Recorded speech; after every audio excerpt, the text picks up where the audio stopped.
এই যে শোনো, একটু দাঁড়াবে? বিশ্বাস করো, যেদিন থেকে তোমাকে এই নীল ড্রেসে দেখেছি, আমার রাতের ঘুম আর দিনের শান্তি সব হাওয়া হয়ে গেছে।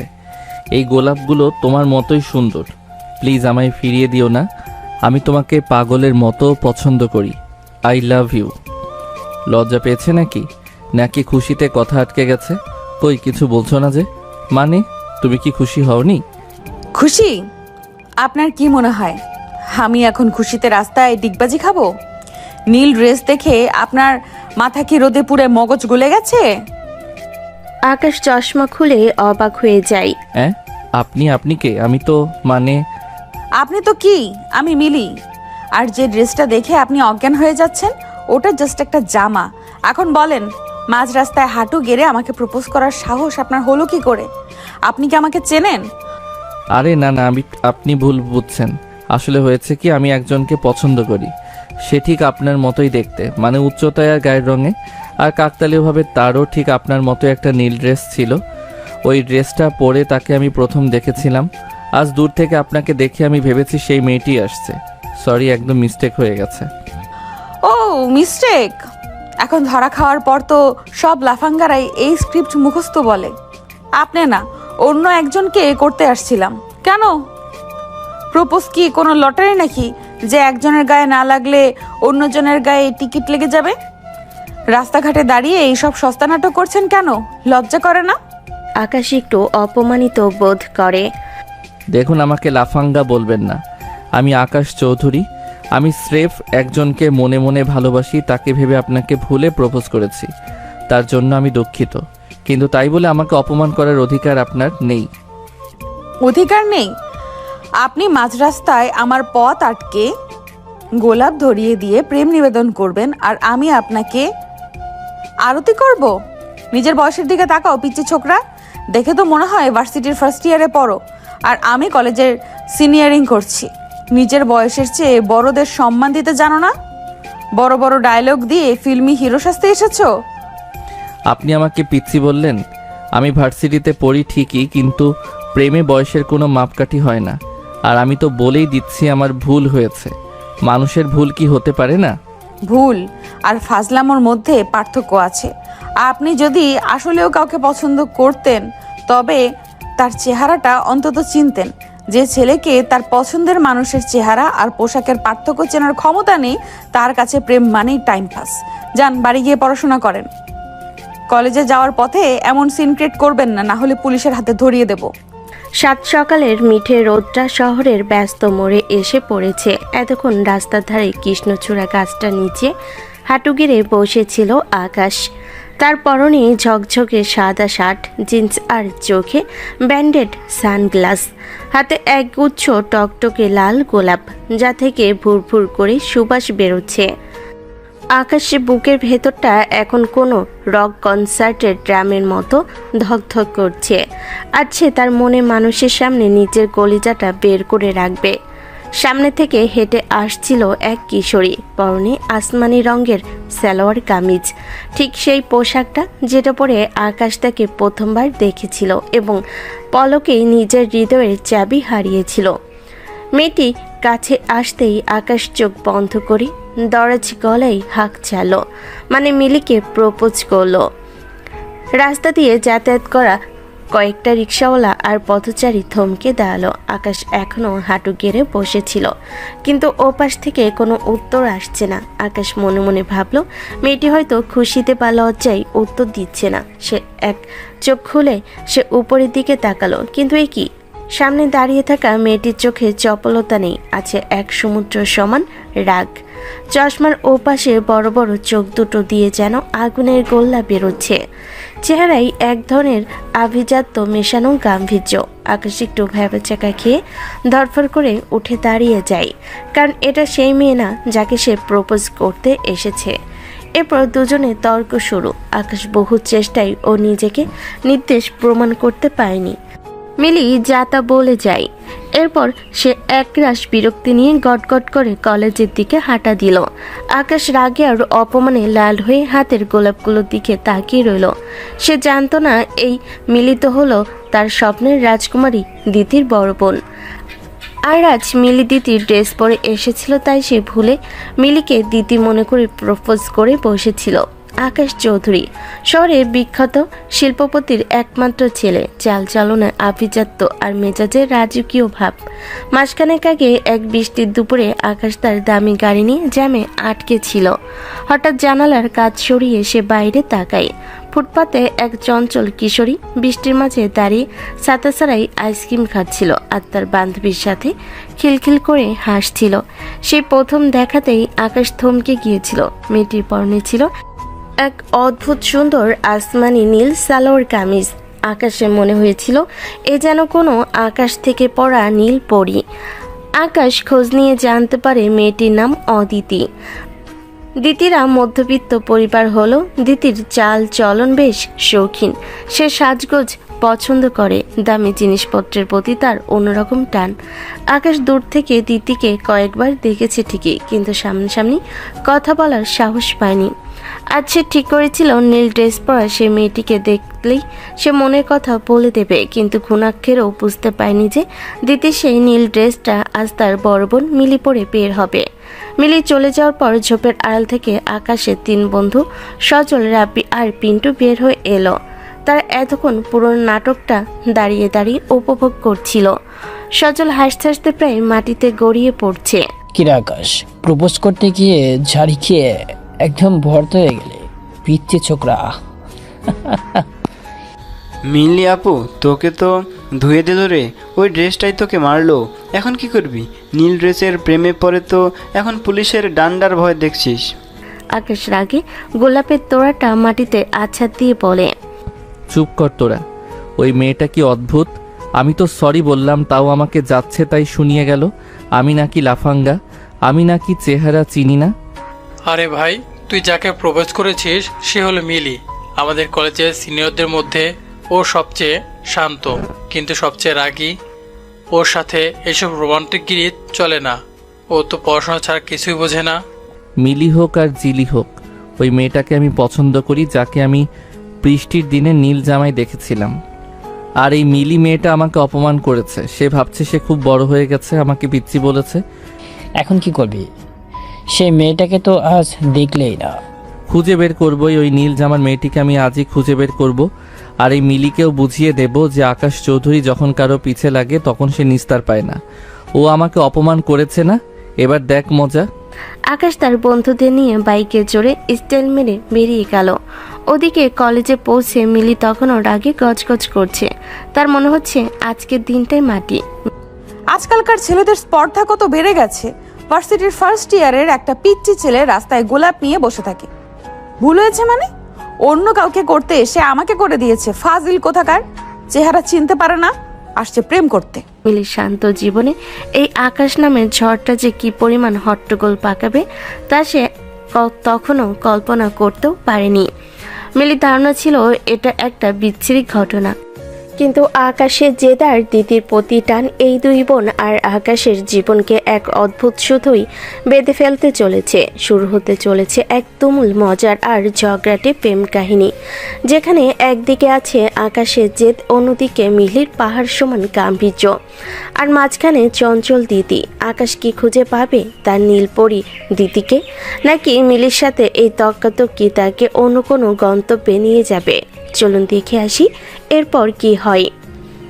সকালে সেই তিক্ত অভিজ্ঞতার রেশ কাটিয়ে মিলি যখন কলেজের গেট দিয়ে ঢুকলো, তখন তার মেজাজ তখনও চিলতে রোদে পুড়ে যাওয়া ঘাসের মতো তপ্ত। মিলির গাম্ভীর্যপূর্ণ চেহারার আড়ালে যে এক শান্ত নদী আছে সেটা কেবল তার ঘনিষ্ঠ বন্ধুরাই জানে। মিলির দুই বান্ধবী রীতা আর শায়লা করিডোরে দাঁড়িয়ে মিলির মুখ দেখে বুঝে গেল আজ কোনো বড় একটা অঘটন ঘটেছে। মিলি ক্যান্টিনের বেঞ্চে ধপাস করে বসে পড়ল। রীতা আর শায়লা একে অপরের দিকে তাকালো। কি রে মিলি, আজ কি কলেজের বদলে কোনো রেসলিং রিং থেকে আসলি নাকি? মুখটা তো একদম কুস্তিগিরির মতো করে রেখেছিস। আর বলিস না, আজ সকালে রাস্তার মাঝখানে এক পিচ্চি ছোকরা পাল্লায় পড়েছিলাম। হাতে এক গাদা গোলাপ নিয়ে হাঁটু গেড়ে বসে আছে। আমি তো ভেবেছিলাম কোনো পাগল, পরে দেখি সে আমাকে আই লাভ ইউ বলে বসলো। বলিস কি? আমাদের মিলিকে প্রপোজ করার মতো কলিজা কার হলো রে? দেখতে কেমন? হ্যান্ডসাম? হ্যান্ডসাম হোক আর যাই হোক, ছেলেটা একটা নাম্বার 1 লাফাঙ্গা। ধরা খাওয়ার পর বলে কি না, সরি ম্যাম, ভুল হয়ে গেছে, আমি অন্য একজনকে প্রপোজ করতে গিয়ে আপনাকে করে দিয়েছি, ভাবতে পারিস? আমাকে অপমান করার জায়গা আর পাইনি, আবার বলে কি না আমি নাকি দেখতে তার পছন্দের কোনো মেয়ের মতো। হায় হায়, বেচারা তোকে দেখে নির্ঘাত ভয় পেয়ে গিয়েছিল। কিন্তু মিলি, তুই তো আসলেও আজ নীল ড্রেস পরেছিস। দিতি পরলে না হয় মানাতো, তোর তো এসবের অভ্যেস নেই। ওই তো দিদির জন্যই আজ এই বিপদ। ও নিজের জামা ধুতে অলসতা করে আমার ইস্ত্রি করা জামাটা পরে পালালো, আর আমাকে বাধ্য হয়ে এই জামাটা পরে বের হতে হলো। আর ওই পিচ্চি ছেলেকেও বলে দিয়েছি নিজের বয়সের দিকে তাকিয়ে যেন প্রেম করতে আসে। মিলি তখন তার বান্ধবীদের সাথে এই সস্তার রোমান্টিক ট্র্যাজেডি নিয়ে হাসাহাসি করছে। তখন সেখান থেকে ঠিক 30 মিনিট দূরত্বের অন্য এক কলেজে চলছে এক ভিন্ন রাজত্ব। শহরের অন্য প্রান্তের এই কলেজে দিতি মাত্র 1 মাস হলো ভর্তি হয়েছে। মিলি আর দিতি 2 বোন হলেও স্বভাবে তারা উত্তর আর দক্ষিণ মেরু। মিলি যেখানে পড়াশোনা আর গাম্ভীর্য নিয়ে থাকে, দিতি সেখানে কলেজের অলিখিত রানী।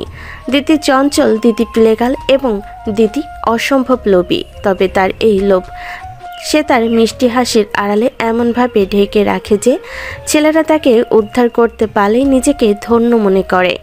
দিতি যখন কলেজে গেট দিয়ে ঢুকলো, এক ঝাঁক ছেলে মৌমাছির মতো তার আশেপাশে ঘুরঘুর করতে লাগলো। দিতি, এই দেখো তোমার প্রিয় চকলেট বক্স, প্লিজ না করো না। দিতি, আজ ছুটির পর চলো না ফুচকা খেতে যাই, আমার বাইকটা একদম নতুন। দিতি চুলের গোছা কানের পিছে গুজে এক মায়াবী হাসি দিয়ে বলে, ওহ, তোমরা কত ভালো। কিন্তু আজ তো আম্মু তাড়াতাড়ি ফিরতে বলেছে। তবে চকলেটটা দাও, কাল ফুচকা খাওয়া যাবে, কেমন? দিদি খুব ভালো করে জানে ছেলেদের পকেটে টান দিয়ে কিভাবে নিজের শখ পূরণ করতে হয়। সে কারোর প্রেমে পড়ে না, কিন্তু সবার প্রেম সে উপভোগ করে। তার কাছে ছেলেরা হলো দামি গিফট আর রাইড দেওয়ার মাধ্যম। আকাশের মতো হাজারো ছেলে এই দিদির এক পলক হাসির জন্য জীবন দিতে প্রস্তুত। রাত 10টা। মিলিতের মধ্যবিত্ত ড্রয়িং রুমে একটা পুরনো টেবিল ফ্যান ঘুরছে। মিলি তার পড়ার টেবিল থেকে উঠে এসে বিছানায় বসলো। দিদি তখন আয়নার সামনে দাঁড়িয়ে নিজের ভুরু প্লাগ করার চেষ্টা করছে। 2 বোনের মধ্যে ভালোবাসাটা অগাধ।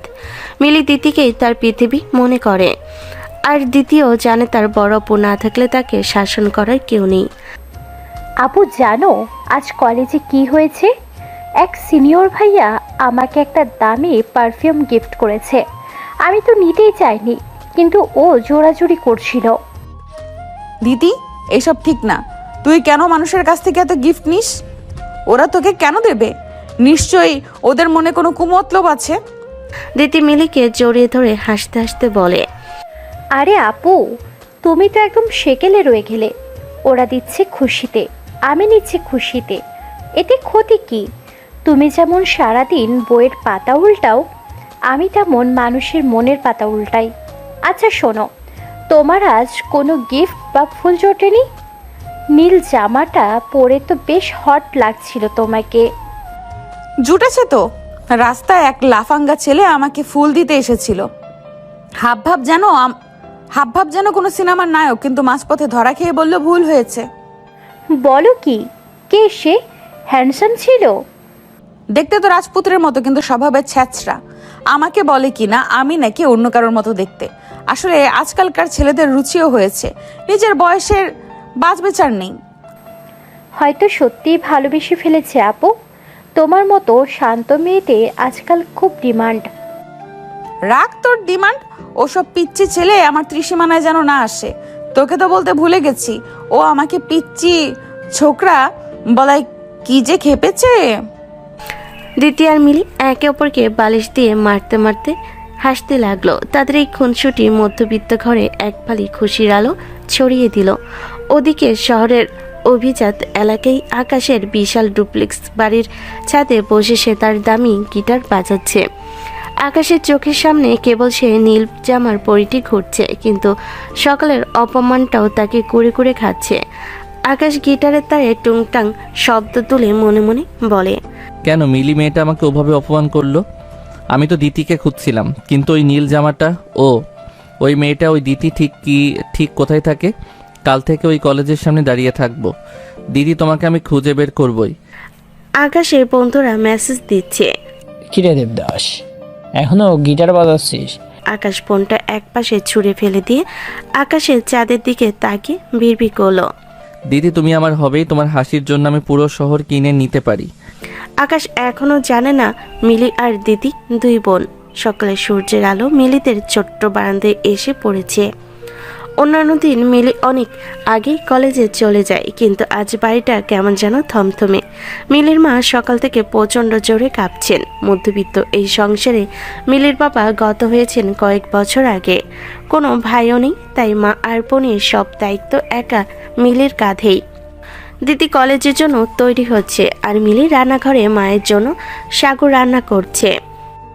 দিদি আয়নার সামনে দাঁড়িয়ে নিজের চুলগুলো ঠিক করে নিল। মা অসুস্থ শুনে সে একটু মন খারাপ করার অভিনয় করলো। তার মাথায় তখন ঘুরছে কলেজের নতুন কোনো শিকার। সে মিলির দিকে তাকিয়ে বলল, আপু, আমি তাহলে আসি।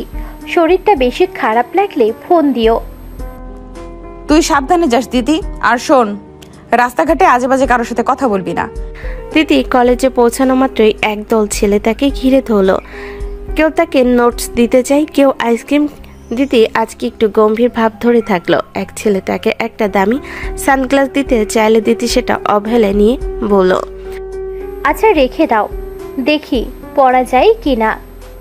দিদির এই অবহেলা ছেলেদের কাছে আরো বেশি আকর্ষণীয় হয়ে ওঠে।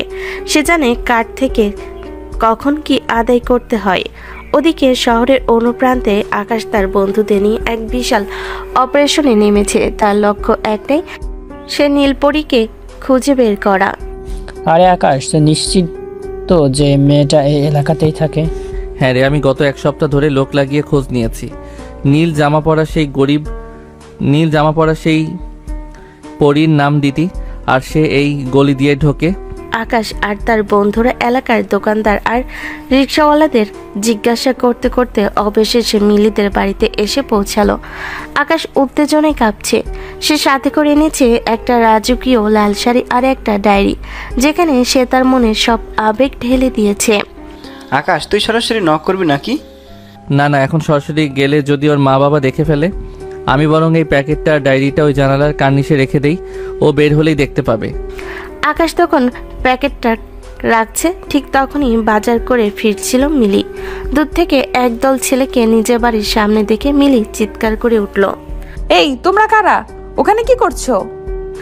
আকাশ আর তার বন্ধুরা মিলির গলা শুনেই দিক বেদিক শূন্য হয়ে দৌড় দিল। আকাশ শুধু একবার পেছনে ফিরে দেখলো, সেই খিটখিটে বড় আপুটা হাতে বাজারের ব্যাগ নিয়ে দাঁড়িয়ে আছে। আকাশ মনে মনে বলল, সেই আপুটা এখানে কেন? দিতি কোথায়? যাক, সেসব পরে দেখা যাবে, আগে পালাই। মিলি কৌতূহলী হয়ে জানালার কার্নিশের দিকে তাকালো। সেখানে একটা সুন্দর মোড়ক আর একটা ডায়েরি। সে ভুরকুচকে ওটা তুলে নিয়ে ঘরে ঢুকলো। ঘরে ঢুকে সে আকাশকে দূর থেকে দৌড়াতে দেখলো। এই তো সেই পিচ্চি ছেলেটা। এত সাহস তো কম না। বাড়ি অবধি চলে এসেছে, আর এই প্যাকেটটা এখানে রেখে গেল কেন? মিলি নিচের ঘরে গিয়ে দরজা বন্ধ করে প্যাকেটটা খুললো। ভেতরে একটা টকটকে লাল জামদানি শাড়ি, সাথে ডায়েরিটা খুলতে তার চোখ কপালে উঠল। প্রতিটি পাতায় নীল ড্রেস পরা এক মেয়ের বর্ণনা আর অজস্র ভালোবাসার কথা। ডায়েরির শেষ পাতায় লেখা, তোমার জন্য এই শহর ছেড়ে আমি অন্য কোথাও যেতে পারবো না। তোমার ওই নীল ড্রেসটা আমাকে পাগল করে দিয়েছে। মিলি স্তব্ধ হয়ে গেল। সে ভাবলো ছেলেটা কি তাকে উদ্দেশ্য করে এসব লিখেছে, কারণ নীল ড্রেসটা তো সে সেদিনই পরেছিল। ঠিক তখনই মিলির মা ডাক দিলেন, বাজা নিয়ে আসলি? কি হয়েছে রে, হাতে ওটা কি? মিলি মাকে সব খুলে বলল। অসুস্থ শরীরে মা একটু হেসে বলেন, ভালোই তো মিলি, ছেলেটা নিশ্চয়ই অনেক বড় লোকের, শাড়িটা বেশ দামি। তোর জন্য যদি ভালো কোনো সম্বন্ধ আসে তবে আমার আর কোনো চিন্তা থাকবে না। তোর বিয়েটা হয়ে গেলে তো আমি শান্তিতে মরতে পারবো। মিলি রেগে আগুন হয়ে গেল। মা, তুমি সব কি বলছো? আমি যদি বিয়ে করে চলে যাই তবে তোমার আর দিদির কি হবে? এই সংসার কে দেখবে? আর পিচ্চি ছেলেটার সাহস কি করে হয় আমার পিছে পিছে আসার? আমি এসব তার মুখে ছুঁড়ে দিয়ে আসবো। ঠিক তখনই দিতি কলেজ থেকে ফিরল। ঘরে ঢুকেই শাড়ি দেখে তার চোখ চকচক করে উঠল। ওয়াও আপু, শাড়িটা কার? কি দারুণ ডিজাইন। ওই যে সেই ফালতু ছেলেটা রেখে গেছে। শোন দিদি, ওই পিচ্চিটা আমাদের বাড়ি চিনে ফেলেছে। এটা মোটেও ভালো লক্ষণ না। দিতি শাড়িটা হাতে নিয়ে গায়ে জড়িয়ে বলল, আপু, তুমি যদি এটা না পরো তবে আমাকে দাও, আমি পরবো। কেন বেকার ফিরিয়ে দিচ্ছ? মিলি গর্জে উঠল। একদম না, ওর জিনিস ওর কাছেই ফেরত যাবে। আর দিদি, তোর বয়সে একটা ছেলে এইসব প্রেম ভালোবাসার নাটক করছে আর তুই খুশি হচ্ছিস? ও তোকে চেনে না, আমাকেও চেনে না, স্রেফ ওই নীল ড্রেসের পিছে দৌড়াচ্ছে। দিতি মুখ বাঁকিয়ে বলল, তাতে কি হয়েছে? ভালোবাসা কি বড় ছোট হয় নাকি? হয়তো ও তোমাকে আসলেই পছন্দ করে ফেলেছে। তুমি কেন সব সময় এত রাগ করো? মিলি আর দিতির মধ্যে এই নিয়ে তুমুল ঝগড়া লেগে গেল। দিদি রেগে গিয়ে নিজের ঘরে ঢুকে দরজা বন্ধ করে দিল। মিলি আজ প্রথমবার দিদিকে এত জোরে বকেছে, তার খুব খারাপ লাগছে। সে কিছুক্ষণ পর দিদির ঘরে গেল এবং তার পছন্দের খাবার দিয়ে তাকে মানিয়ে নিল। দুবোন আবার জড়িয়ে ধরে হাসতে লাগলো, কিন্তু মিলির মনের ভেতর তখনও আকাশকে নিয়ে একরাশ রাগ জমেছিল। অন্যদিকে আকাশ বাড়িতে গিয়ে খুশিতে আটখানা। সে বন্ধুদের নিয়ে ছাদে বিরিয়ানি আর কোল্ড ড্রিঙ্কস আনিয়ে পার্টি দিচ্ছে। কিরে আকাশ, গেম তো জমে গেছে, পকেটে তো দিয়ে এলি, এবার কি হবে? ভাই, আমার মন বলছে দিতি আজ ওই ডায়েরি পড়ে আমার প্রেমে হাবুডুবু খাচ্ছে। কাল আমি ওর সামনে গিয়ে দাঁড়াবো আর ও লাল শাড়িটা পরে বের হবে। আকাশ কল্পনার সাগরে ডুব দিল। সে কল্পনা করলো গোধূলি বেলা দিতি লাল শাড়ি পরে ধীরে ধীরে তার দিকে এগিয়ে আসছে, হাতে এক গুচ্ছ গোলাপ। আকাশ গিটার বাজাচ্ছে আর গাইছে, নীল ড্রেস থেকে লাল শাড়ি, তুমি আমার জানের জান। দিদি এসে আকাশের হাত ধরছে আর বলছে, আকাশ, তুমি এত কিউট কেন? বন্ধুরা আকাশকে একটা চর মেরে বাস্তবে ফিরিয়ে আনলো। এ দেবদাস, হুশে আয়। ওই যে বড় আপুটা ছিল না, মিলি, ও যদি তোকে দেখে ফেলে, মানে আবারও না সামনে পড়ে তোর, যখন তখন তো তোর সামনে পড়ে, তোর হাড়গোড় সব আস্ত রাখবে না। আরে ধর, মিলি আপুকে সামলানো কোনো ব্যাপার না। কাল আমি দিতিকে দেখলেই প্রপোজ করব। আমাদের প্রেম এবার শুরু হবেই হবে। আকাশের চোখে রঙিন স্বপ্ন, কিন্তু সে জানে না লাল শাড়িটা আর ডায়েরি এখন মিলির আলমারিতে বন্দি। মিলি তাকে শিক্ষা দেওয়ার জন্য ওত পেতে বসে আছে। পরের দিন সকালের শহরটা আজ যেন একটু বেশি ব্যস্ত। রাস্তার মোড়ে ট্রাফিক সিগন্যালের জটলা, রিকশায় টুংটাং আর ধোয়ার মাঝে আকাশ দাঁড়িয়ে আছে তার নীলপরীর অপেক্ষায়। আজ তার পরনে হালকা নীল পাঞ্জাবি, হাতে এক গুচ্ছ রজনীগন্ধা। কালকে ডায়েরি আর শাড়ি পৌঁছানোর পর আকাশ নিশ্চিত যে দিদি আজ তার জন্য একটু হলেও নরম হবে। আকাশ যখন রাস্তার এক পাশে দাঁড়িয়ে দিদির কথা ভাবছিল, ঠিক তখনই একটি স্কুটি প্রচণ্ড গতিতে এসে ব্রেক কষল একদম তার পায়ের কাছে। আকাশ তাল সামলাতে না পেরে ছিটকে ফুটপাতে পড়ে গেল। হাতের রজনীগন্ধাগুলো ধুলোই লুটুপুটি খেলো। আকাশ ব্যথায় কুকড়ে ওঠে। আরে অন্ধ নাকি? চোখে দেখেন না রাস্তা কি আপনার বাবার? হেলমেট খুলতেই আকাশে কলিজা শুকিয়ে গেল। সেই ডাইনি মিলি স্কুটি স্ট্যান্ড করে নেমে এলো, চোখে মুখে সেই চিরচেনা আগুন। রাস্তার মাঝখানে মূর্তির মতো দাঁড়িয়ে থাকলে ধাক্কা তো খাবেনি। আর আপনার বাবার রাস্তা হলে এইখানে এসে ফুলের দোকান খুলেছেন কেন? কাল বাড়ি অবধি ধাওয়া করেছিলেন, আজ আবার রাস্তায় পথ আটকে এসেছেন। দেখুন মিলি আপু, আমি আপনার পথ আটকাইনি। আমি এখানে একজনের জন্য অপেক্ষা করছি, আর আপনি যেভাবে স্কুটি চালাচ্ছিলেন তাতে নির্ঘাত কারো প্রাণ যেত। আমার নাম ধরে ডাকার সাহস কে দিল আপনাকে? কালকের ওই শাড়ি আর ডায়েরি নিয়ে আমি আসছি আপনার কলার ধরতে। আপনি একজন লুডো প্লেয়ারের মতো চাল খেলছেন পিচ্চি ছোকরা হয়ে। আকাশ শুনে অবাক হলো, শাড়ি ডায়েরি মানে? ঠিক তখনই এক মোটাসোটা ট্রাফিক পুলিশ বাঁশি বাজাতে বাজাতে এগিয়ে এলেন। এই যে এখানে কি হচ্ছে? রাস্তায় কি তর্কের জায়গা? যান, সরুন এখান থেকে, জ্যাম লেগে যাচ্ছে। মিলি পুলিশের ধমক খেয়ে আকাশকে একটা কড়া বকা দিল। শুনে রাখুন, এরপর যদি আমার বাড়ির আশেপাশে আপনাকে দেখি তবে ট্রাফিক পুলিশ নয়, সরাসরি হাজতে পাঠাবো। মিলি স্কুটি স্টার্ট দিয়ে শো করে বেরিয়ে গেল। আকাশ ধুলো ছাড়তে ছাড়তে বিবি করলো, উফ, এই মেয়েটা কি মানুষ নাকি আগ্নেয়গিরি? দিতি কত সুন্দর পরীর মতো, আর এই মেয়েটা এত তেদর হয় কি করে? মিলি চলে যাওয়ার মিনিট 10 পর একদল বান্ধবী সহ দিতি হেঁটে আসছিল। পরনে তার সেই মায়াবী আসমানি কামিজ। আকাশ সব ব্যথা ভুলে দৌড়ে গিয়ে দিতির সামনে দাঁড়ালো। দিতি দাঁড়াও প্লিজ, 1 মিনিট কথা শোনো। দিতি অবাক হয়ে থামলো। তার বান্ধবীরা ফিসফিস শুরু করলো। দিতি ভুরু কুচকে তাকালো। কে আপনি? আমাকে চিনলেন কি করে? আমি আকাশ। তুমি জানো না দিতি, আমি তোমাকে প্রথম দিন নীল ড্রেসে দেখেছিলাম। সেই থেকে আমি তোমার দিওয়ানা। কাল তোমাদের জানালার কার্নিশে শাড়ি আর ডায়েরি আমি রেখেছিলাম। দিতি আকাশ থেকে পড়লো। তার চোখে মনি স্থির হয়ে গেল। হাই আল্লাহ, তুমি তাহলে সেই ছেলে যে প্রথম দিন মিলি আপুকে ভুল করে প্রপোজ করেছিলে, আর কালকের ওই দামি শাড়িটা তুমি পাঠিয়েছিলে? মিলি আপনার বোন? মানে ওই রাগী মেয়েটা? হ্যাঁ, সে আমার বড় বোন। মিলি আপু তো কাল থেকে রেগে আগুন হয়ে আছে। ও তো ভেবেছে তুমি ওর পিছনে লেগেছো। আকাশ মাথায় হাত দিয়ে বসে পড়লো। বিড়বিড় করলো। সারছে, এক ঘরে দুইজন, একজন সাক্ষাৎ পড়ি আরেকজন ডাইনি। ওই ডাইনি তো দিতির সাথে আমার প্রেম হতে দেবে না। কিছু বললে? না, মানে ভুল হয়ে গেছে। আমি আসলে তোমাকেই ভালোবাসি দিতি।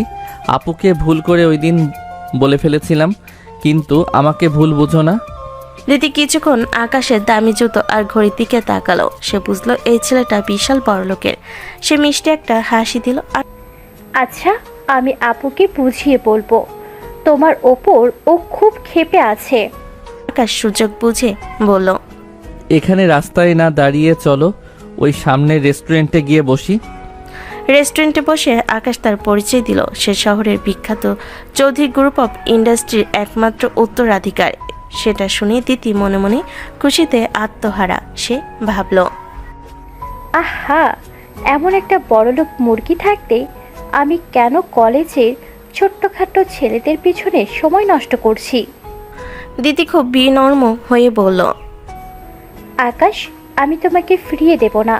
তোমার সাহস দেখে আমি মুগ্ধ। আকাশ খুশিতে দিতির হাত ধরল।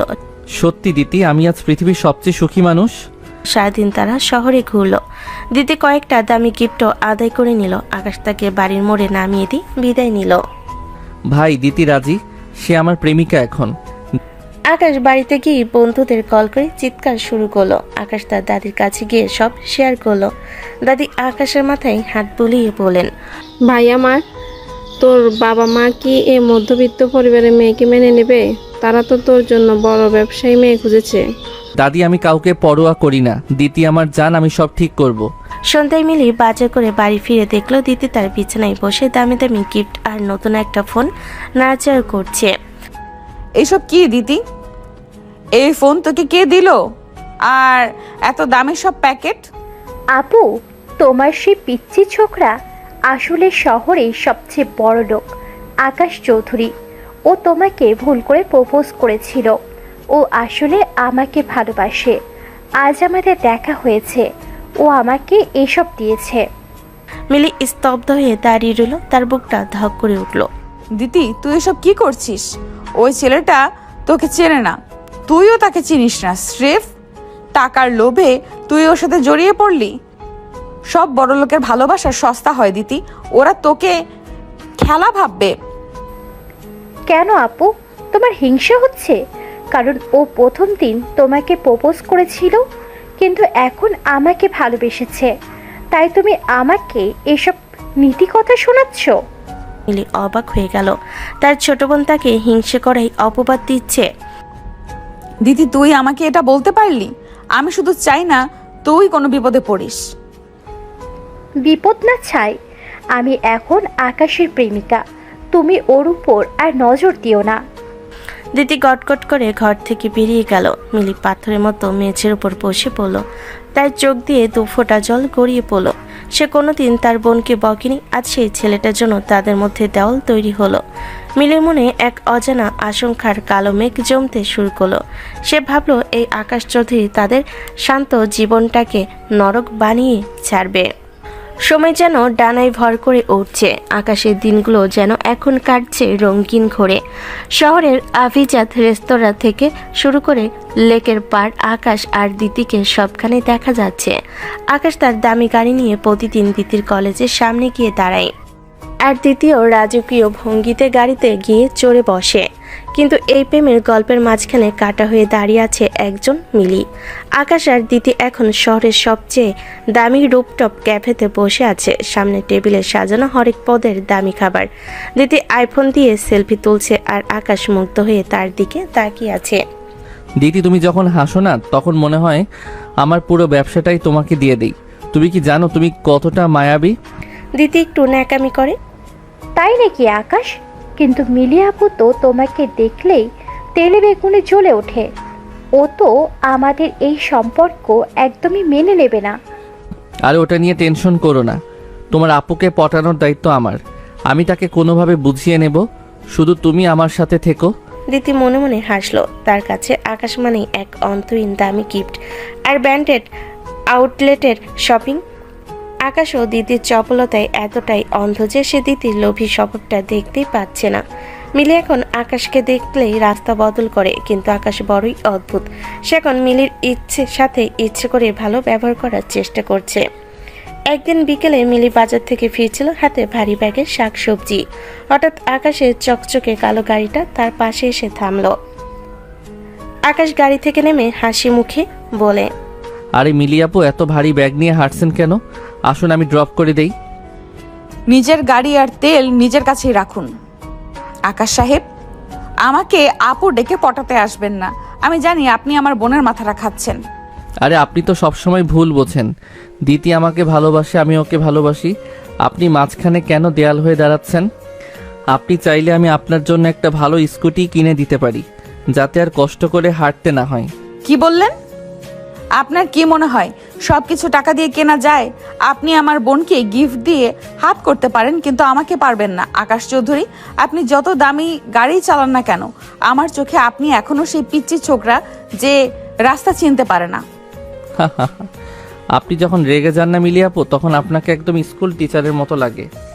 আচ্ছা ঠিক আছে, লিফট না নিলে নেই, কিন্তু শোনেন, এই চকলেটটা দিতে আপনার জন্য পাঠাতে বলেছে, দয়া করে ফিরিয়ে দেবেন না। আকাশ একটা দামি বেলজিয়ান চকলেটের বক্স মিলির হাতে এক প্রকার জোর করে ধরিয়ে দিয়ে গাড়ি স্টার্ট দিল। মিলি ওটা রাস্তার পাশে ডাস্টবিনে ফেলে দিতে গিয়েও থেমে গেল। তার মনে হলো দিদি যদি পাঠায় তবে ফেলে দিলে মেয়েটা কষ্ট পাবে। সে গজগজ করতে করতে বাসে চলো। রাতে বাসে ফেরার পর মিলি দেখলো দিদি এক গাদা নতুন ড্রেস নিয়ে বিছানায় বসে আছে। দিদি, এসব কি? তুই আকাশকে মানা করতে পারিস না। ও এসব কি শুরু করেছে? আপু, আকাশ আমাকে ভালোবাসে বলেই দিয়েছে, আর তুমি ওনার সাথে এত খারাপ ব্যবহার কেন করো? আজ উনি আমাকে বলেছেন তুমি নাকি ওনাকে রাস্তায় অনেক কথা শুনিয়েছ। উনি কিন্তু তোমাকে অনেক সম্মান করেন। সম্মান না ছাই, ও তোকে ঘুষ দিচ্ছে দিতি। ওর মতো বড় লোকেরা আমাদের মতো মধ্যবিত্তদের খেলনা ভাবে। যেদিন মন ভরে যাবে সেদিন ছুঁড়ে ফেলে দিবে। সবাই তোমার মতো পড়াশোনা নিয়ে থাকে না আপু। আকাশ আমাকে অনেক স্বপ্ন দেখিয়েছে, আমি ওর সাথে থাকবো। তুমি প্লিজ আমাদের মাঝখানে থেকো না। কিন্তু মিলি আর কোনো কথা বলল না। সে নিজের পড়াই টেবিলে গিয়ে বসলো, কিন্তু বাইরের খাতায় তার মন বসছে না। তার মনে হচ্ছে আকাশ তার ছোট বোনটাকে একটা মায়ের জালে জড়িয়ে ফেলছে, যা থেকে বের হওয়া খুবই কঠিন হবে। আকাশ বাড়িতে ফিরে গিয়ে তার দাদির সাথে পরামর্শ করলো। সে বুঝে গেছে দিদিকে পেতে হলে মিলির সম্মতি দরকার, কারণ মিলি এই পরিবারের কর্তা। দাদি, দিতির বোন মিলি তো সাক্ষাৎ সিংহী, তাকে পটালে তবেই দিতিকে আমি বাড়িতে আনতে পারবো। আমি ভাবছি মিলির কলেজে কিছু অনুদান দেব, অথবা তার পড়াশোনার জন্য বড় কোনো স্কলারশিপের ব্যবস্থা করব। ভাইরে, টাকা দিয়ে কি মানুষের মন কেনা যায়? তুই বরং ওকে মানুষ হিসেবে শ্রদ্ধা করতে শেখ।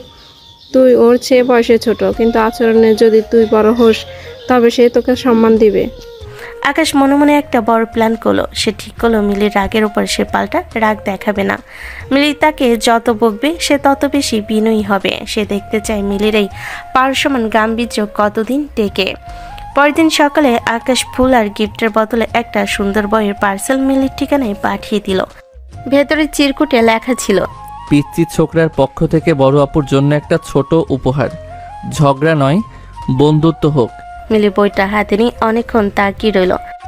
তার ভেতরে অদ্ভুত দ্বন্দ্ব শুরু হলো। আকাশ কি সত্যি দিদির জন্য পাগল, নাকি সে তাকে মানে? মিলিকে উত্ত্যক্ত করার নতুন কোনো ফাঁদ পাচ্ছে। সময় যেন আকাশের হাতের মুঠোই বন্দি। দ্বিতীয় আকাশ যখন প্রেমের জোয়ারে ভাসছে, আকাশ তার বাবার দামি পাজরো গাড়ি নিয়ে দিদিকে নিয়ে শহরের বাইরের এক পাহাড়ি রিসোর্টে ট্যুরে গেল। পাহাড়ের ভাজে ভাজে যখন সূর্যাস্ত হচ্ছিল, তখন আকাশ দিদির হাত ধরে প্রতিজ্ঞা করলো, দিতি, এই পাহাড়ের মতো অটল থাকবে আমাদের প্রেম। দিদি তখন আকাশের কাঁধে মাথা রেখে দামি ঘড়িটার দিকে তাকিয়ে ভাবছিল, জীবনটা যদি এমনই রঙিন হতো। কিন্তু তারা জানতো না পেছনে এক বিশাল ঝড় ধেয়ে আসছে। আকাশ আর দিদি যখন ট্যুরে মত্ত, তখন আকাশের বাবা আজমল চৌধুরী আর মা রেহেনা বেগম সবটা জেনে গেছেন। তাদের একমাত্র ছেলে এক মধ্যবিত্ত পরিবারের মেয়ের পেছনে টাকা ওড়াচ্ছে। এটা তাদের কাছে অপমানের শামিল। তারা সোজা গিয়ে হাজির হলেন মিলিদের ছোট্ট ফ্ল্যাটে। মিলি তখন মায়ের মাথায় জলপট্টি দিচ্ছিল। হঠাৎ দরজায় কড়া শব্দ। দরজা খুলতেই মিলি দেখলো দামি শাড়ি আর স্যুট পরা দুজন মানুষ রাগী মুখে দাঁড়িয়ে আছে। আপনারাই কি দিতের পরিবার? আপনাদের সাহস তো কম না। আমার ছেলেকে প্রেমের ফাঁদে ফেলে টাকা হাতানোর ধান্দা করেছেন। মুখ সামলে কথা বলুন সাহেব। আমরা মধ্যবিত্ত ঘরের হতে পারি, কিন্তু ভিখারি নই। আপনার ছেলে আমার বোনের পেছনে ঘোরে, আমার কেন আপনার ছেলের পেছনে নয়? রাখুন আপনার নীতি কথা। এই দিদিকে বলে দিবেন আমার ছেলের ছায়া থেকেও যেন দূরে থাকে, না হলে এই বাড়ি থেকে আপনাদের উচ্ছেদ করতে আমার 1 মিনিটও লাগবে না। মিলি অপমানে নীল হয়ে গেল। অসুস্থ মা বিছানা থেকে ডুকরে কেঁদে উঠলেন। আজমল চৌধুরী এক রাস্তা ছিল ছুড়ে দিয়ে বেরিয়ে গেলেন। ট্যুর থেকে ফিরে দিতে যখন হাসি মুখে ঘরে ঢুকলো, মিলি তখন আগ্নেয়গিরির মতো ফেটে পড়ল। খুব তো ঘোরা হলো। আজ তোর ওই রাজপুত্রের বাবা মা এসে আমাদের মাকে অপমান করে গেছে। খুব তো ঘোরা হলো। আজ তোর ওই রাজপুত্রের বাবা মা এসে আমাদের মাকে অপমান করে গেছে। তুই কি চাস আমরা রাস্তায় বসি? আপু, আকাশ এসব জানলে ওদের ছাড়বে না। ও আমাকে অনেক ভালোবাসে। ভালোবাসা? তবে ওকে বল কালকের মধ্যে ওর পরিবারকে রাজি করিয়ে তোকে বিয়ে করতে। যদি 3 দিনের মধ্যে ও তোকে চৌধুরী বাড়ির বউ করে নিয়ে যেতে পারে, তবেই বুঝবো ওর ভালোবাসা সত্যি। না হলে আজ থেকে তোর ঘর থেকে বের হওয়া বন্ধ। দিদি হক চকিয়ে গেল। সে জানতো না পরিস্থিতি এত দূর গড়াবে। সে তখনই আকাশকে ফোন করে সব জানালো। পরের দিন সকালে এক ক্যাফেতে আকাশ আর দিদির দেখা হলো। দিদি কাঁদতে কাঁদতে সব বলল। আকাশ, আপু বলেছে 3 দিনের মধ্যে বিয়ে না করলে আমাকে গ্রামে পাঠিয়ে দেবে। তোমার বাবা মা আমাদের অনেক অপমান করেছে। এখন তুমিই বলো কি হবে? তুমি চিন্তা করো না দিতি, আমি আজই বাড়িতে কথা বলবো। তোমাকে আমি কারো হাতে ছেড়ে দেব না। আকাশ বাড়িতে ফিরে ড্রয়িং রুমে এসে চেঁচামেচি শুরু করলো। সে সরাসরি বলল সে দিদিকে বিয়ে করবে। কখনো না। ওই নিচু বংশের মেয়ে এই বাড়ির চৌকাঠ মারাবে না। আকাশ, তুই কি পাগল হয়েছিস? তোর জন্য আমরা লন্ডনে এক বড় ব্যবসায়ীর মেয়ে ঠিক করেছি। আকাশকে অনেক বোঝানোর চেষ্টা করলো। সে কান্নাকাটি করলো, ডাইনিং টেবিলের গ্লাস ভাঙলো, সারা রাত না খেয়ে থাকলো। কিন্তু আজমল চৌধুরী অটল। শেষমেশ আকাশ চরমপথ বেছে নিল। সে নিজের ঘরে গিয়ে দরজা বন্ধ করে দিল এবং একটা চিরকুট লিখল। দিতি না থাকলে এই আকাশের কোনো প্রয়োজন নেই। সে হাতের কাছে থাকা ঘুমের ওষুধের ফাইলটা বের করলো। খবর পেয়ে মা দরজা ভেঙে ভেতরে ঢুকে দেখেন আকাশ অবচেতন অবস্থায় মেঝেতে পড়ে আছে। আসলে আকাশ কয়েকটা ভিটামিন ট্যাবলেট খেয়ে নাটুকে ভান করে পড়েছিল, কিন্তু বাবা মা তো জানেন না। ওরে, আমার ছেলেটা শেষ হয়ে গেল। ওগো, তুমি মত দাও। সম্পত্তির চেয়ে আমাদের ছেলে বড়। ঠিক আছে, ওই মেয়েটাকেই আনবো। তুমি শুধু চোখ খোলো বাবা। আকাশ মনে মনে হাসলো। তার সুসাইড ড্রামা কাজে দিয়েছে। সে কিছুক্ষণ পর ধীরে ধীরে চোখ মেলল। তবে কি তোমরা রাজি? হ্যাঁ রাজি। কালই আমরা ওদের বাড়িতে বিয়ের প্রস্তাব নিয়ে যাব। কিন্তু মনে রাখিস আকাশ, তুই এক বড় ভুল করছিস। আকাশ খুশিতে তখন দিদিকে মেসেজ করলো। Mission successful. কাল আমি বর সেজে আসছি। আকাশ দিতিকে ফোন করার পর ভাবলো মিলিকে একটা খবর দেওয়া দরকার। সে মিলিকে ফোন করলো। আবার কোথায় ফোন করেছেন? মিলি আপু, আপনার শর্ত পূরণ হতে চলেছে। কাল আমার বাবা মা আসছেন দিতিকে নিতে। আপনি এবার একটু হাসুন তো। শুনুন আকাশ চৌধুরী, আপনি নাটক করে মা বাবাকে রাজি করেছেন কিনা আমি জানি না, তবে আমার বোন যদি এক ফোঁটা চোখের জল ফেলে তবে ওই চৌধুরী প্যালেসে গিয়ে আমি আগুন লাগিয়ে দিব, মনে থাকে যেন। আপনার এই রাগটাই আমার খুব ভালো লাগে। দেখা হচ্ছে কাল। চৌধুরীর পরিবার হার মানল আকাশের পাগলামির কাছে, কিন্তু মিলি জানে এই তড়িঘড়ি বিয়ে কোনো সুখের বার্তা আনবে না।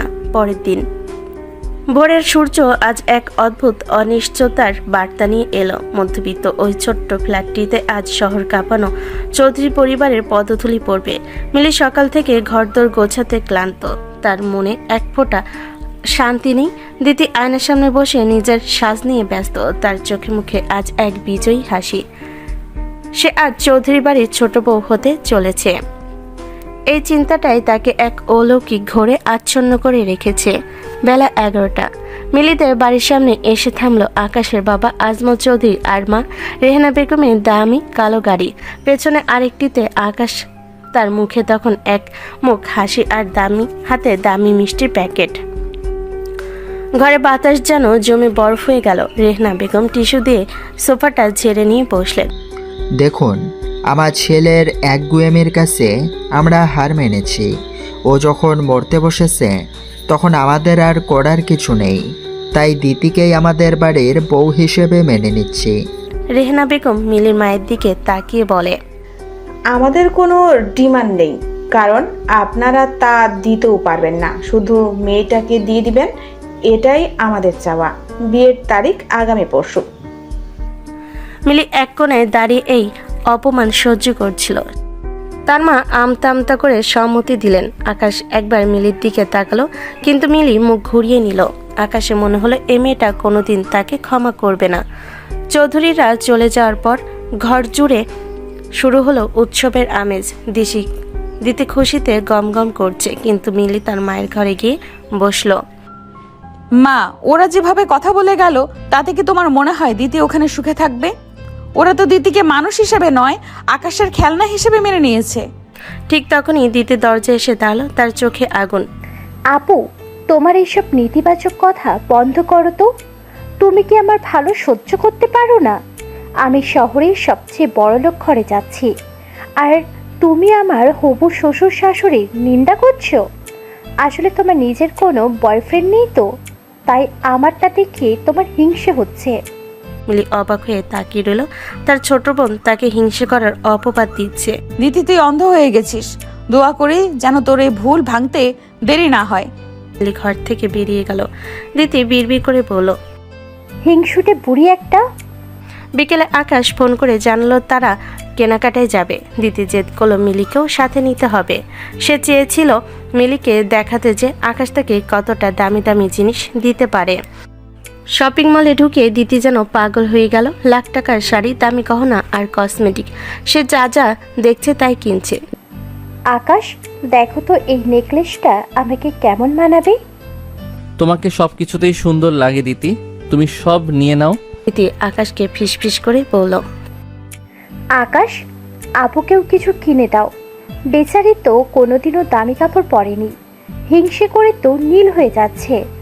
আকাশ হাসলো। সে মিলির কাছে একটা দামি সিল্কের ওড়না আর একটা মার্জিত কামিজ নিয়ে এলো। মিলি আপু, এই ওড়নাটা জাস্ট ট্রাই করুন না, আমার মনে হয় এটা আপনার গায়ের রঙে খুব খুলবে। মিলি প্রথমে না করলো। দিতির জোড়াজড়িতে আর আকাশের অনুনয় সে টয়লেট রুমে গিয়ে ওটা পরে এলো। মিলি যখন পর্দা সরিয়ে বের হলো, আকাশ যেন পাথর হয়ে গেল। মিলির সাধারণ সাজে সেই দামি ওড়নাটা এক অনন্য আভিজাত্য এনে দিয়েছে। তার চোখে মুখে একটা নিষ্পাপ পবিত্রতা, যা তিতির চটপটে রূপের চেয়েও বেশি শক্তিশালী। আকাশে মনে হলো এক মুহূর্তের জন্য সে যেন কোনো অপ্সরাকে দেখছে। একই মায়ের দুই বোন, কিন্তু মিলি আপুর মাঝে এক অদ্ভুত মায়া আছে। কেন আমি ওনাকে আগে এইভাবে দেখিনি? পরক্ষণে আকাশ নিজের মাথায় একটা গাঁটটা মারল। আরে দিতি আমার হবু স্ত্রী, আমি এসব কি ভাবছি? মিলি তো আমার ডাইনি বড় আপু। কেনাকাটা শেষে রাতে আকাশ আর দিদির ফোনে দীর্ঘক্ষণ কথা হলো। আকাশ দিদির হাসির গল্প শুনছে আর নিজের কল্পনায় চৌধুরী বাড়ির অন্দরমহল সাজাচ্ছে। ওদিকে দিদি ভাবছে আকাশের ব্যাংকে আর কত টাকা থাকতে পারে। পরের দিন সকালে শুরু হলো হলুদের আয়োজন। মিলিদের ছোট্ট উঠোনে প্যান্ডেল করা হয়েছে। আকাশ নিজের বন্ধুদের নিয়ে ট্রাকে করে হলুদ আর দামি গিফট নিয়ে এলো। চারদিকে গান বাজছে, লিটন আর আইটেম গান থেকে শুরু করে বলিউডের ধামাকা। দিদি হলুদ রঙের লেহেঙ্গা পরে পরীর মতো বসে আছে। মিলি দৌড়াদৌড়ি করে মেহমানদের খাওয়া দাওয়া তদারকি করছে। আকাশ হলুদ মাখার সময় বারবার মিলির দিকে আর চোখে তাকাচ্ছিল। মিলি যখন আকাশে গালে হলুদ ছোঁয়াতে এলো, আকাশের শরীর দিয়ে যেন বিদ্যুৎ খেলে গেল। মিলি আপু, আমাদের বিয়েতে কিন্তু আপনাকে অনেক নাচতে হবে। বিয়ের কাজটা ঠিকঠাক মিটুক আগে, আমার নাচের দরকার নেই। অনুষ্ঠানে আকাশ আর দিদির বন্ধুরা মিলে এক চোর পুলিশ নাটক হলো। হাসাহাসি, নাচ আর গানে ছোট বাড়িটা উৎসবে মাতোয়ারা। কিন্তু এই আনন্দের মাঝেও মিলির বুকটা বারবার কাঁপছিল। সে জানে চৌধুরী বাড়ির এই রাগী লোকগুলো দিদিকে কোনোদিন মন থেকে আপন করবে না। আকাশ খুশিতে পাগল হয়ে তার বন্ধুদের সাথে নাচছে। সে ভাবছে কালই তো তার স্বপ্ন পূরণ হবে। কিন্তু নিয়তি হয়তো অন্য কোনো নাটক সাজিয়ে রেখেছে বিয়ের পিড়িতে। চৌধুরী ভিলার সানাইয়ের সুর আজ শহর জুড়ে প্রতিধ্বনিত হচ্ছে।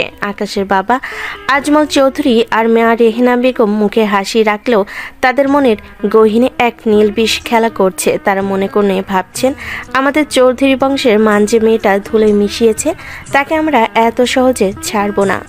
আকাশ তখন তার রাজকীয় শেরানি পরে আয়নার সামনে দাঁড়িয়ে। তার চোখের স্বপ্ন শুধু দিতি আর নীলপরীর স্বপ্ন।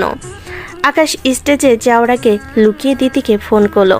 দিতি, আর মাত্র কয়েক ঘন্টা, তারপর তুমি সারা জীবনের জন্য আমার। তৈরি তো? আমি একদম তৈরি আকাশ, কিন্তু তোমার বাবা মা কি সত্যি আমাকে মেনে নিয়েছেন? হ্যাঁ জান, বাবা তো ট্যুরের প্ল্যানও করে ফেলেছেন। বিয়ের পরেই আমরা দূরে কোথাও হারিয়ে যাব। ওদিকে মিলি তখন আকাশদের বাড়িতে লুকিয়ে গিয়েছিল যাচাই করতে। ওদিকে আড়ালে দাঁড়িয়ে সব শুনছিল, কিন্তু তার কান খাড়া হলো যখন সে আকাশের বাবা মার ফিসফিস শুনল।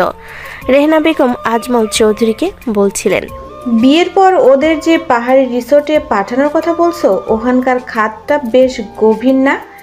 একবার ওখান থেকে পড়ে গেলে কারো সন্দেহ হবে না আমাদের ছেলের মাথা থেকে ওই মধ্যবিত্ত ভূত চিরতরে নামাতে হবে। মিলি শিউরে উঠল। তার পায়ের তলা থেকে মাটি সরে গেল। সে বুঝতে পারল দিদি এই বিয়েতে বসলে তার মৃত্যু নিশ্চিত। দিদিকে বলল ও পাগলামি করবে, বিশ্বাস করবে না। আকাশকে বলল লাভ নেই, ও তার মা বাবার ওপর অন্ধবিশ্বাসী। মিলি এক মুহূর্তের জন্য চোখ বন্ধ করলো। সে তার বোনকে এভাবে জমের মুখে ঠেলে দিতে পারবে না। সে দ্রুত লুকিয়ে বাড়ি ফিরে আসলো কোনো মতে। বিয়ের ঘরে দিতি লাল বেনারসি পরে আয়নার সামনে বসে নিজেকে দেখছিল। তার চোখে তখন দামি গহনার ঝিলিক। মিলি ঘরে ঢুকে একটা গ্লাসের শরবত নিয়ে এলো। দিদি, একটু খেয়ে নে, সারাদিন তো কিছু খাসনি। দিতি শরবতটা খেয়ে কয়েক মিনিটের জন্য ঝিমিয়ে পড়ল। মিলি তার ছোট বোনকে অগোছালো বিছানায় শুয়ে দিল। মিলি দ্রুত তার সাধারণ কাপড় বদলে দিতি সেই ভারী লাল বেনারসিটা পরে নিল। চন্দনের ফোঁটা আর কারো মেকআপে মুখ ঢেকে মাথার উপরে এক বিশাল ঘোমটা টেনে দিল মিলি। দিতি আর মিলির উচ্চতা প্রায় সমান হয়। ঘোমটার আড়ালে কে আছে তা বোঝা প্রায় অসম্ভব। আর কাজীকেও বলে রেখেছে তার নাম পড়ার সময় একদমই আস্তে পড়ে জিজ্ঞেস করলে কাহিনী বলে দেবে একটা। কোন এসেছে মিলি যখন স্টেজে এসে বসলো, আকাশের বুকটা তখন আনন্দে দুরুদুরু করছে। কাজী সাহেব বিয়ে পড়ালেন, কোনের নাম আসতে পড়ল। জিজ্ঞেস করাই বললেন তার গলাটা হঠাৎ বসে গেছে। এরপর আকাশ যখন কবুল বলল, মিলির ভেতরটায় কান্নায় ফেটে পড়ছিল। সে নিজের জীবনটা বাজি রেখেছে কেবল দিদিকে বাঁচাতে। বিয়ের পর সব ফর্মালিটিস শেষে মিলিকে নিয়ে আসা হলো চৌধুরী বিলাই বাসর ঘরে। চারিদিকে ফুলের গন্ধ, মোমের আলো। আকাশ ঘরে ঢুকে দরজা লক করে দিল। সে গিয়ে মিলির পাশে বসলো। দিতি, তোমার এই নীরবতা আমাকে পাগল করে দিচ্ছে। জানো এই দিনটার জন্য আমি কত পাগলামি করেছি। আজ থেকে তুমি শুধু আমার। তোমার এই দাপুটে বড় আপু আর আমাদের আলাদা করতে পারবে না। আকাশ ধীরে ধীরে মিলির হাতটা ধরল। সে অনেকক্ষণ ধরে প্রেমের কবিতা শোনালো, তার ভবিষ্যতের স্বপ্নের কথা বলল। সে যখন শখ করে মিলি ঘোমটা তুলতে গেল তখন তার মুখে এক স্বর্গীয় হাসি, কিন্তু ঘোমটাটা সরাতে আকাশ যেন ভূত দেখল। আকাশ চিৎকার করে ছিটকে গিয়ে বলে, এ কি মিলি আপু, আপনি এখানে কেন? দিতি কোথায়? আকাশ চুপ করুন, কথা শুনুন আমার। কি শুনবো? আপনি কত বড় জালিয়াতি করেছেন? আমার বিয়ে, আমার জীবন নষ্ট করে দিলেন। আমার বিয়ে, আমার জীবন সব নষ্ট করে দিলেন। আপনি এতদিন বড় বড় নীতি কথা শুনিয়ে শেষে নিজের বোনের বরকে চুরি করলেন। ছি, আপনি এত নিচে নামতে পারলেন?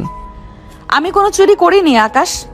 আপনার বাবা মা দিদিকে মেরে ফেলার প্ল্যান করেছিল, আমি শুধু আমার বোনকে বাঁচাতে এই নাটক করেছি। হি হি হি হি হি, হাস্যকর অজুহাত। আমার মা বাবা খুনি। আপনি আসলে শুরু থেকে আমার সম্পত্তির উপর নজর রেখেছিলেন। দ্বিতীয় ওসিলায় আপনি নিজেই এই রাজপ্রাসাদে ঢুকতে চেয়েছিলেন। আপনি একজন স্বার্থপর ডাইনি। আকাশের চিৎকার শুনে দরজায় ধাক্কা দিতে শুরু করলেন আজমল চৌধুরী আর রেহানা বেগম। দরজা খুলতেই তারা কোণে হিসাবে মিলিকে দেখে হাঁ হয়ে গেলেন। এই ছোট লোকদের বড় মেয়েটা এখানে কি করছে? আকাশ, আমাদের দিতি কই? পুলিশ ডাকো, এই মেয়ে আমাদের মান সম্মান সব শেষ করে দিয়েছে। মিলি কোনো উত্তর দিল না। সে শুধু দেখলো আকাশ রাগে আর ঘৃণায় একটা ফুলদানি আছা দিয়ে ভেঙে ফেললো। আমি এই ঘরে থাকবো না, এই মহিলার মুখ আমি দেখতে চাই না।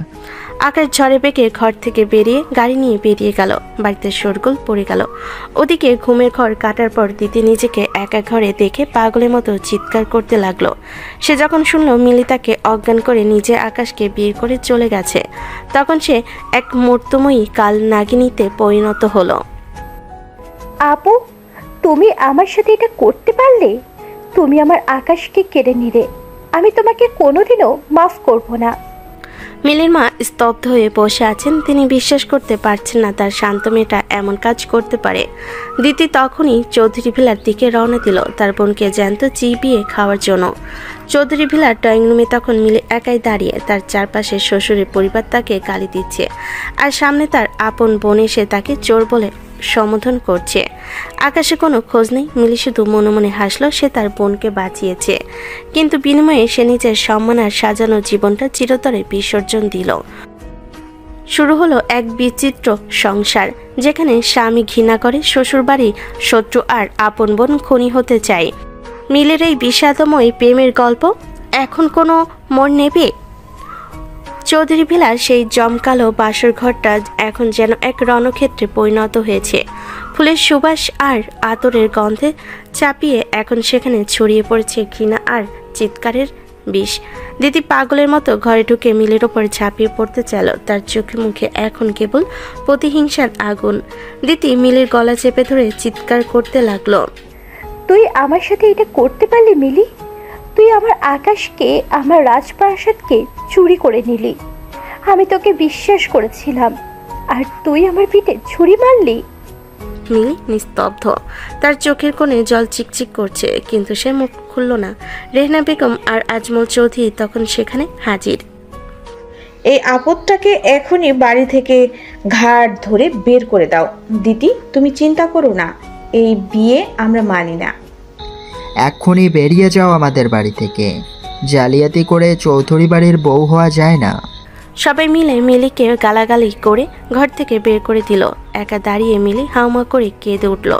সে যাকে বাঁচাতে নিজের জীবন বাজি ধরল, সেই বোনই আজ তাকে ঘর থেকে বের করে দিল। রাত তখন 2টো। মিলি একা বাড়ির বাইরে দাঁড়িয়ে কাঁদছিল। হঠাৎ সেখানে সাইরেন বাজিয়ে পুলিশ হাজির। দিদি নিজেই পুলিশ ডেকেছে। অফিসার, এই মেয়েটা আমাকে নেশাদ্রব্য খাইয়ে অজ্ঞান করে জালিয়াতির মাধ্যমে আমার হবু বরের সাথে বিয়ে করেছে। ওকে অ্যারেস্ট করুন। মিলিকে টেনে হিসেবে থানায় নিয়ে যাওয়া হলো। আকাশ তখন নিজের গাড়িতে বসে দূরে কোথাও মদ খাচ্ছিল। সে অস্থির হয়ে শহর জুড়ে ড্রাইভ করছিল। হঠাৎ তার এক বন্ধু ফোন করে জানায়, আকাশ তোর বড় আপু মনে আকাশ তোর বড় আপু মানে তোর বুকে তো দিতি পুলিশ দিয়েছে। এ কথা শুনে সে অবাক হয়ে যায়। আকাশের মনে প্রচণ্ড রাগ থাকলেও সে একজন মেয়েকে এভাবে হাজতে থাকতে দেখে স্থির থাকতে পারল না। সে ঝড়ের বেগে থানায় পৌঁছালো। অফিসার, ও আমার স্ত্রী, ওকে ছেড়ে দিন। স্ত্রী বললেই হবে? মেয়েটি তো জালিয়াতি করেছে। আর আপনি কে? এত রাতে এখানে হিরো সাজার চেষ্টা করছেন কেন? আমি আকাশ চৌধুরী, চৌধুরী গ্রুপের মালিক। আপনি চৌধুরী গ্রুপের মালিক হলে আমি আমেরিকার প্রেসিডেন্ট। এই সিসকে ছোকরা নাকি কোটিপতি। বের হয় এখান থেকে, না হলে ওকেও ভেতরে ভরবো। আকাশের সাথে পুলিশের তুমুল ঝগড়া হলো। শেষমেশ পুলিশ আকাশকেও ঘাট ধরে হাজতের ভেতর ঢুকিয়ে দিল। অন্ধকার হাজতের এক কোণে মিলি বসে কাঁদছিল। আকাশকে ভেতরে ঢুকতে দেখে সে অবাক। আপনি এখানে কেন? আমি এখানে এসেছি এটা দেখতে যে আপনার মতো সতী লক্ষ্মী বড় আপু হাজতের ভাত কেমন খান। দেখুন, আপনার জন্য আমাকেও জেল খাটতে হচ্ছে। খুশি তো? আমি আপনাকে আসতে বলিনি। দিতির জন্য আমার এই অবস্থা। আর দিতি ও নিজের বোনকে জেলে পাঠালো। দিতি কেন পাঠাবে না? আপনি ওর স্বপ্ন ভেঙেছেন। তবে অফিসারটা তো আমাকে চিনতেই পারলো না। দামি কাপড় আর গাড়ি ছাড়া আমার যে কোনো দাম নেই, আজ বুঝলাম। এরপর সারা রাত তারা হাজতে ঝগড়া করলো। কখনো আকাশ মিলিকে ডাইনি বলে খেপালো, আবার কখনো মিলি আকাশের পিচ্ছি চোখরা ইমেজ নিয়ে বিদ্রুপ করলো।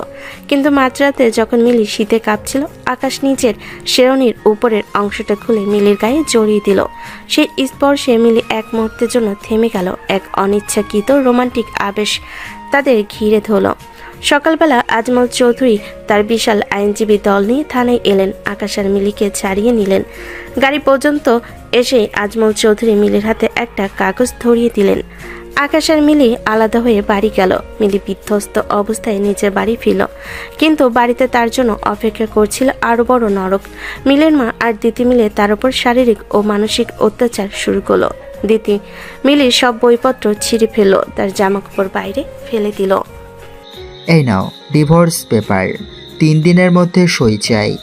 আকাশ, তুমি এখনই আমাদের সাথে যাবে।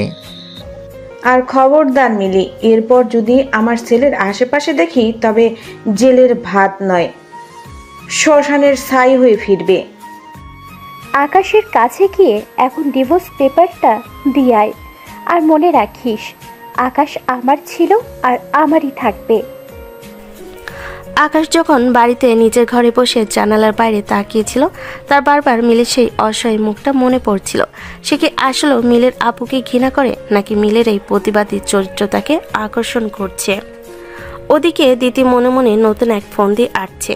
সে ভাবছে আকাশ আর মিলিকে একান্তে ডেকে নিয়ে মিলিকে কোনোভাবে ব্যভিচারের দায়ে ফাঁসিয়ে দেবে, যাতে আকাশ চিরতরে মিলিকে ঘৃণা করে। বৃষ্টির ঝাপটা তখন চৌধুরী প্লাই কাছের জানালায় আশ্রে পড়ছে। আকাশের মনে ভেতরটা তখন বাইরের আবহাওয়াকেও হার মানিয়েছে। মিলি যখন নিজের বাড়ি থেকে প্রায় অর্ধমিত অবস্থায় চৌধুরী প্লাই ফিরে এলো, তখন তার শরীরে আর কোনো শক্তি অবশিষ্ট ছিল না। দিতি আর তার মায়ের সেই গালাগাল আর চুলের মুঠি ধরে ঘর থেকে বের করে দেওয়ার দৃশ্যটা বারবার তার চোখের সামনে ভাসছে। আকাশ ড্রয়িং রুমে বসে ল্যাপটপে কাজ করছিল। মিলি টলতে টলতে ভেতরে ঢুকে ধপাস করে সোফায় পড়ে গেল। আকাশ ল্যাপটপ থেকে চোখ না সরিয়ে কঠিন গলায় বলল, আবার এখানে কেন? ডিভোর্স পেপারে সই করেছেন তো, নাকি চৌধুরী বাড়ির এসির বাতাস খাওয়ার লোভটা এখনো সামলাতে পারছেন না? মিলি কোনো উত্তর দিল না। তার নিঃশ্বাস ভারী হয়ে আসছে। আকাশ বিরক্ত হয়ে তাকাতে দেখলো মিলির গালটা লাল হয়ে ফুলে আছে আর হাতের কবজিতে নখের আঁচড়। আকাশ ঝটকা দিয়ে উঠে এলো। এ কি, এসব কি? মায়ের দাগ দিতি আর তার মা করেছে? না, দিতি তো এমন করতে পারে না। নিশ্চয়ই মিলি কোনো নাটক করেছে, কিন্তু এই চোটগুলো তো মিথ্যে নয়। মিলি পড়ে যেতে নিচ্ছিল, মাথা ঘুরে। আকাশ মিলিকে কিছু না বলে এক প্রকার অবহেলা আর বিরক্তি নিয়ে পাজাকোলা করে তুলে উপরে নিয়ে গেল। সে মিলিকে তার ঘরে শুয়ে দিল, কিন্তু সে মিলির সেবা করছে এমনটা কাউকে বুঝতে দিল না। বাড়ির চাকরদের ছুটি দিয়ে সে নিজে গরম জল আর ব্যান্ডেজ নিয়ে বসলো। রাত গভীর হচ্ছে, মিলির জ্বর ক্রমশ বাড়ছে। দিদি দিদি যাস না, ওরা তোকে মেরে ফেলবে। আর আমাকে মারিস না, হার মারিস না, আমি তোর ক্ষতি করিনি, তোকে বাঁচিয়েছি। ঘোরের মধ্যে মিলি বিড়বিড় করছে। আকাশ মিলির কপালে জলপট্টি দিতে দিতে থমকে গেল। আপনি কি আসলেও পাগল, নাকি বিশাল বড় অভিনেত্রী মিলি আপু? দিতি তো আপনার জন্য কাঁদছে, আর আপনি বলছেন ও আপনাকে মেরে ফেলবে। মিলি কিছু বলল না। সেবা করতে গিয়ে আকাশ বারবার মিলির শরীরে খুব কাছে চলে আসছে। মিলির ভেজা চুল আর জ্বরের রাঙ্গা হয়ে ওঠা ঠোঁটগুলো আকাশের পুরুষকে বারবার নাড়া দিচ্ছে। আকাশ নিজেকে বোঝানোর চেষ্টা করছে যে সে কেবল দিতিকে ভালোবাসে, কিন্তু মিলির এই অবাধ্য রূপটাকে সম্মান করছে। হঠাৎ মিলি জ্বরের ঘরে আকাশের হাতটা শক্ত করে ধরল এবং তাকে নিজের দিকে টেনে নিল। আকাশের সংযমে বাদ যেন মুহূর্তে ভেঙে চুরমার হয়ে গেল। এই মেয়েটা সে ঘৃণা করে, এই মেয়েটা তার জীবন নষ্ট করেছে। সব যুক্তি তখন ফিকে হয়ে এলো শরীরের আদিম আহ্বানের কাছে। আকাশের ওষ্ঠ আজ মিলির জ্বরে তপ্ত অধরে আশ্রয় নিল। ঘরের বাতিগুলো নিভিয়ে দেওয়া হয়েছিল আগেই, কেবল জানালার ফাঁক দিয়ে আসা বিদ্যুতের চমক ঘরটাকে ক্ষণে ক্ষণে আলোকিত করছে। আকাশ মিলির শাড়ির বাঁধন আলগা করতে এক নিষিদ্ধ শিহরণ খেলে গেল দুজনের শরীরে। মিলি ঘরের মধ্যে আকাশকে আঁকড়ে ধরল। আকাশের পেশিবহুল শরীর আর মিলির নমনীয়তা মিলেমিশে একাকার হয়ে গেল। সেই রাতে ঘৃণার বদলে কামনার আগুন দাউ দাউ করে জ্বলে উঠল। অন্ধকার ঘরের প্রতিটি কোণ সাক্ষী হয়ে রইল এক অসমাপ্ত সম্পর্কের চরম শারীরিক মিলনের। আকাশের প্রতিটি ছোঁয়া যেন মিলির যন্ত্রণায় প্রলেপ দিচ্ছে, আবার নতুন এক পাপবোধের জন্ম দিচ্ছিল। ভোরবেলা যখন আলো ফুটল, আকাশ নিজেকে মিলির পাশে আবিষ্কার করলো। তার সারা শরীর ঘামে ভেজা, আর পাশে মিলি তখনও ঘুমে আচ্ছন্ন। আকাশের নিজেকে খুব অপরাধী মনে হতে লাগলো। সে দ্রুত নিজের জামাকাপড় পরে ঘর থেকে বেরিয়ে গেল। আকাশ আয়নার সামনে দাঁড়িয়ে নিজের চুল টেনে বলে, ধিক্কার আমাকে, যে মেয়েটাকে আমি ঘৃণা করি তার সাথে আমি এই কাজ করলাম। দিতি জানলে কি ভাববে? না, এটা কেবল একটা দুর্ঘটনা ছিল। মিলি আমাকে জাদুকরি কিছু করেছে। আকাশ নিচে নেমে আসতে দেখলো দিতি ড্রয়িং রুমে বসে আছে। দিতি আকাশের কাছে এসে ন্যাকামি করে বলল, আকাশ, মিলি আপু নিশ্চয়ই কাল রাতে তোমাকে বিরক্ত করেছে। ও অনেক তেদর, তুমি ওর কথা একদম বিশ্বাস করবে না। আকাশের মাথায় তখন গত রাতে মিলির সাথে কাটানো মুহূর্তগুলো ঘটছে। সে দিতির দিকে তাকালো, মনে মনে খুব অস্থির। দিতি, আমি এখন বুঝতে পারছি না কি করা উচিত। মিলি অসুস্থ, ওকে এখন ঘর থেকে বের করা যাবে না, তবে আমি ওকে ডিভোর্স দেওয়ার চেষ্টা করছি। দিতি মনে মনে হাসলো। সে ভাবলো আকাশ তার হাতের মুঠোয়, কিন্তু সে জানতো না আকাশ আর মিলির মধ্যে গত রাতে এমন এক ঘটনা ঘটে গেছে যা তাদের চিরতরের জন্য এক গোপন সুতোই বেঁধে ফেলেছে। দিতি দেখলো আকাশ মিলির প্রতি একটু হলো নমনীয়। সে রেহেনা বেগমের সাথে মিলে নতুন প্ল্যান কষলো। সে ভাবলো মিলিকে এভাবে সবার সামনে লজ্জিত করবে যে আকাশ তাকে ঘৃণা করতে বাধ্য হবে। মিলি আপু, তুমি আমার বরকে কেড়ে নিয়েছো। এবার তোমার ইজ্জত আমি ধুলোয় মিশিয়ে দেব। আকাশ চৌধুরী কেবল আমারই হবে। মিলি সকালে ঘুম থেকে উঠে নিজের অবস্থা দেখে স্তম্ভিত হয়ে গেল। তার দু চোখ বেয়ে জল গড়িয়ে পড়ছে। সে বুঝতে পারল আকাশ তাকে বাঁচালো, তার সম্মানটা কেড়ে নিয়েছে। শহরের এক নিস্তব্ধ বারে বসে আছে আকাশ। সামনে রাখা গ্লাসটা বারবার ভরে উঠছে আর খালি হচ্ছে। আকাশের চোখগুলো লাল, শার্টের হাতা গোটানো, তার চারপাশটা ধোঁয়ায় আচ্ছন্ন। পাশে বসা সজল আর রাব্বি আকাশের এই অবস্থা দেখে শিউরে উঠছে। যে ছেলেটা এক সপ্তাহ আগেও খুশিতে নেচে বেড়াতো, সে আজ বিষাদের প্রতিমূর্তি। আকাশ এক চুমুকে গ্লাসটা শেষ করে টেবিলে সজল রাখলো। তার চোখে জল টলমলো করছে। ভাই, আমার জীবনটা কেন এমন হয়ে গেল? যাকে ভালোবাসলাম সে আজ আমার পর হয়ে গেল, আর যাকে ঘৃণা করতাম সে আজ আমার বিছানায়।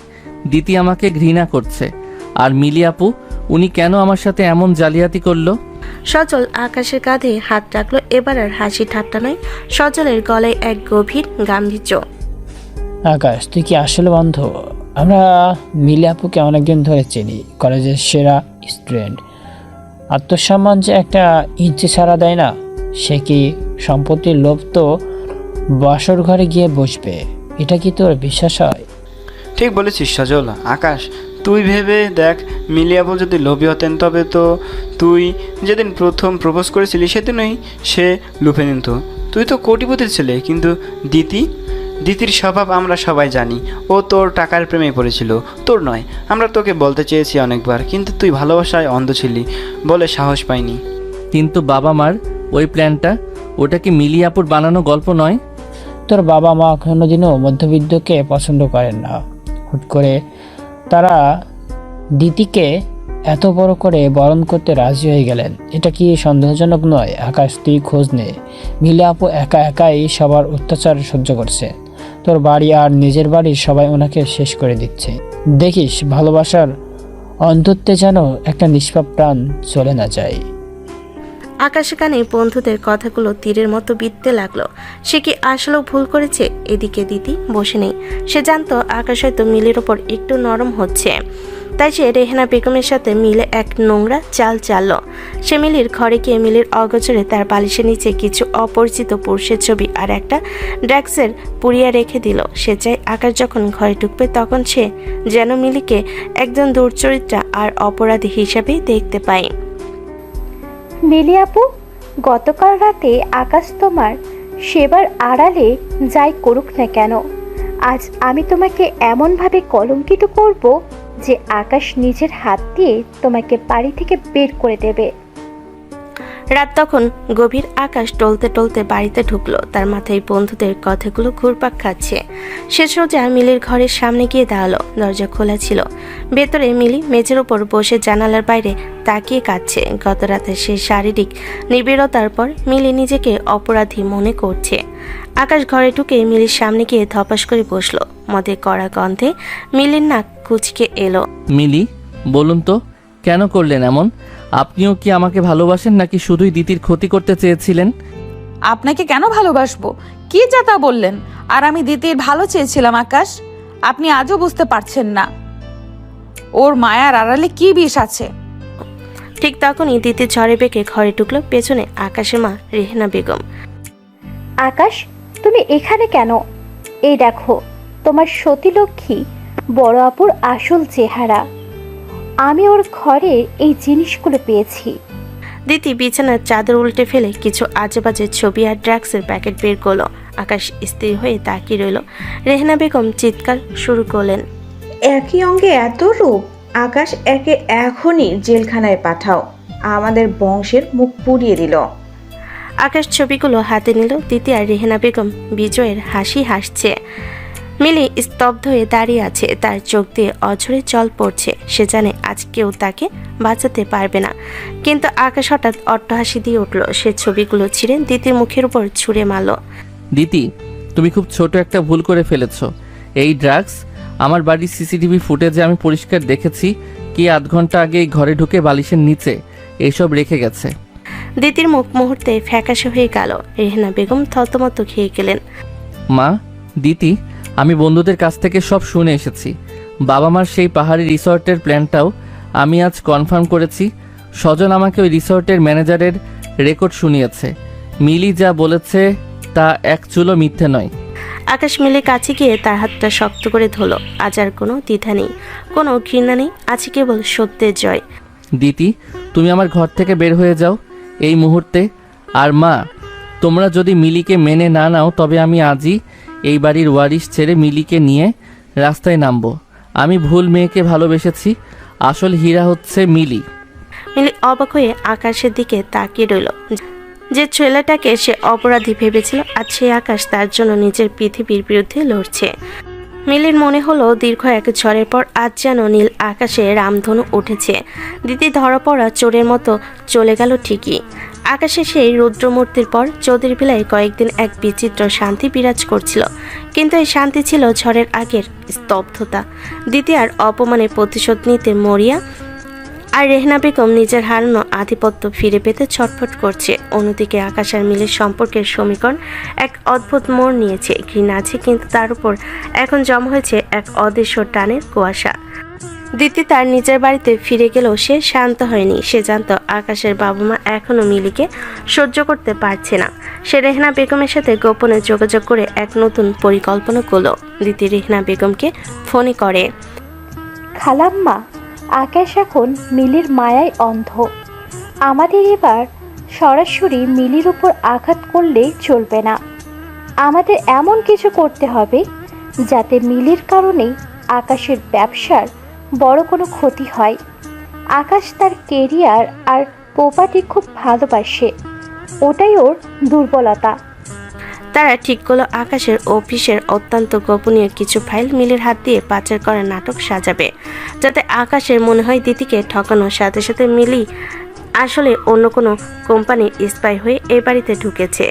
এদিকে চৌধুরী ভিলায় মিলির দিনকাল এখন একটু ভিন্ন। সে নিজেকে রান্নাবান্না কাজে ব্যস্ত রাখে যাতে কারোর সাথে বেশি কথা বলতে না হয়। একদিন দুপুরে মিলি রান্নাঘরে খিচুড়ি আর ইলিশ মাছ ভাজছিল। হঠাৎ আকাশ টি শার্ট আর হাফ প্যান্ট পরে রান্নাঘরে ঢুকলো। উফ, কিসের গন্ধ এটা? আপনি কি পুরো বাড়ি পুড়িয়ে ফেলার প্ল্যান করেছেন নাকি মিলি? মিলি খুন্তি নাড়তে নাড়তে বলল, আপনার দামি রেস্টুরেন্টের খাবারের চেয়ে ওই পোড়া গন্ধ অনেক ভালো। আর আপনি এখানে কেন? যান গিয়ে নিজের ভিডিও গেম খেলুন গে। আকাশ কাছে এসে উকি দিয়ে বলে, আমাকে কি আপনার ওই পিচ্চি ছোকরা মনে হয় এখনো? আমি বাড়ির মালিক, আমি যেখানে খুশি যাব। দিন তো একটু চেখে দেখি লবণ ঠিক আছে কিনা। আকাশ চামচ নিতে গিয়ে মিলির হাতের সাথে ধাক্কা খেল। মিলি এক লহমাই সরে দাঁড়ালো। দুজনের চোখে চোখ পড়তে সময় যেন থেমে গেল। সেই গত রাতের স্মৃতিটা দুজনের মনে বিদ্যুতের মতো খেলে গেল। লবণ ঠিক আছে, আপনি যান তো এখান থেকে। কাজের মাঝে বিরক্ত করবেন না। বিরক্ত? আমি তো জাস্ট হেল্প করতে এসেছিলাম। আপনি আসলেও এক নাম্বার ঝগড়ুটে বড় আপু। আকাশ হাসতে হাসতে বেরিয়ে গেল, কিন্তু মিলির বুকের ভেতর তখন তোলপাড় শুরু হয়েছে। সে ভাবল, এই ছেলেটার কাছে আসাতে এমন লাগলো কেন? আমি তবে এই ছেলেটার প্রেমে পড়েছি? না, এটা অসম্ভব। আমি তো ওকে ঘৃণা করি। সেদিন রাতে হঠাৎ করেই শহরে প্রচণ্ড কালবৈশাখী ঝড় শুরু হলো। আকাশের ঘরে জানালাগুলো সজোরে আছড়ে পড়ছিল। মিলি ভয় পেয়ে আকাশের ঘরের দিকে দৌড়ে গেল। বিদ্যুৎ চলে যায়, পুরো বাড়ি অন্ধকার। মিলি অন্ধকারের মধ্যে হাঁটতে গিয়ে সরাসরি কারোর বুকের ওপর গিয়ে আছাড় খেলো। আকাশ শক্ত করে ধরে ফেলে। আরে কে? মিলি? হ্যাঁ, খুব ঝড় হচ্ছে, আমি ভয় পেয়েছিলাম। আকাশ মিলিকে ছাড়লো না। অন্ধকারের মাঝে ঝড়ের শব্দ আর দুজনের নিঃশ্বাস একাকার হয়ে গেল। আকাশ মিলিকে দেওয়ালের সাথে চেপে ধরলো। মিলির ভেজা চুলের ঘ্রাণ তাকে পাগল করে দিচ্ছে। আপনি সবসময় এত শক্ত থাকেন কেন মিলি? কখনো কি নিজের মনটাকে একটু আলগা করতে পারেন না? আকাশ ছাড়ুন আমাকে, কেউ দেখে ফেলবে।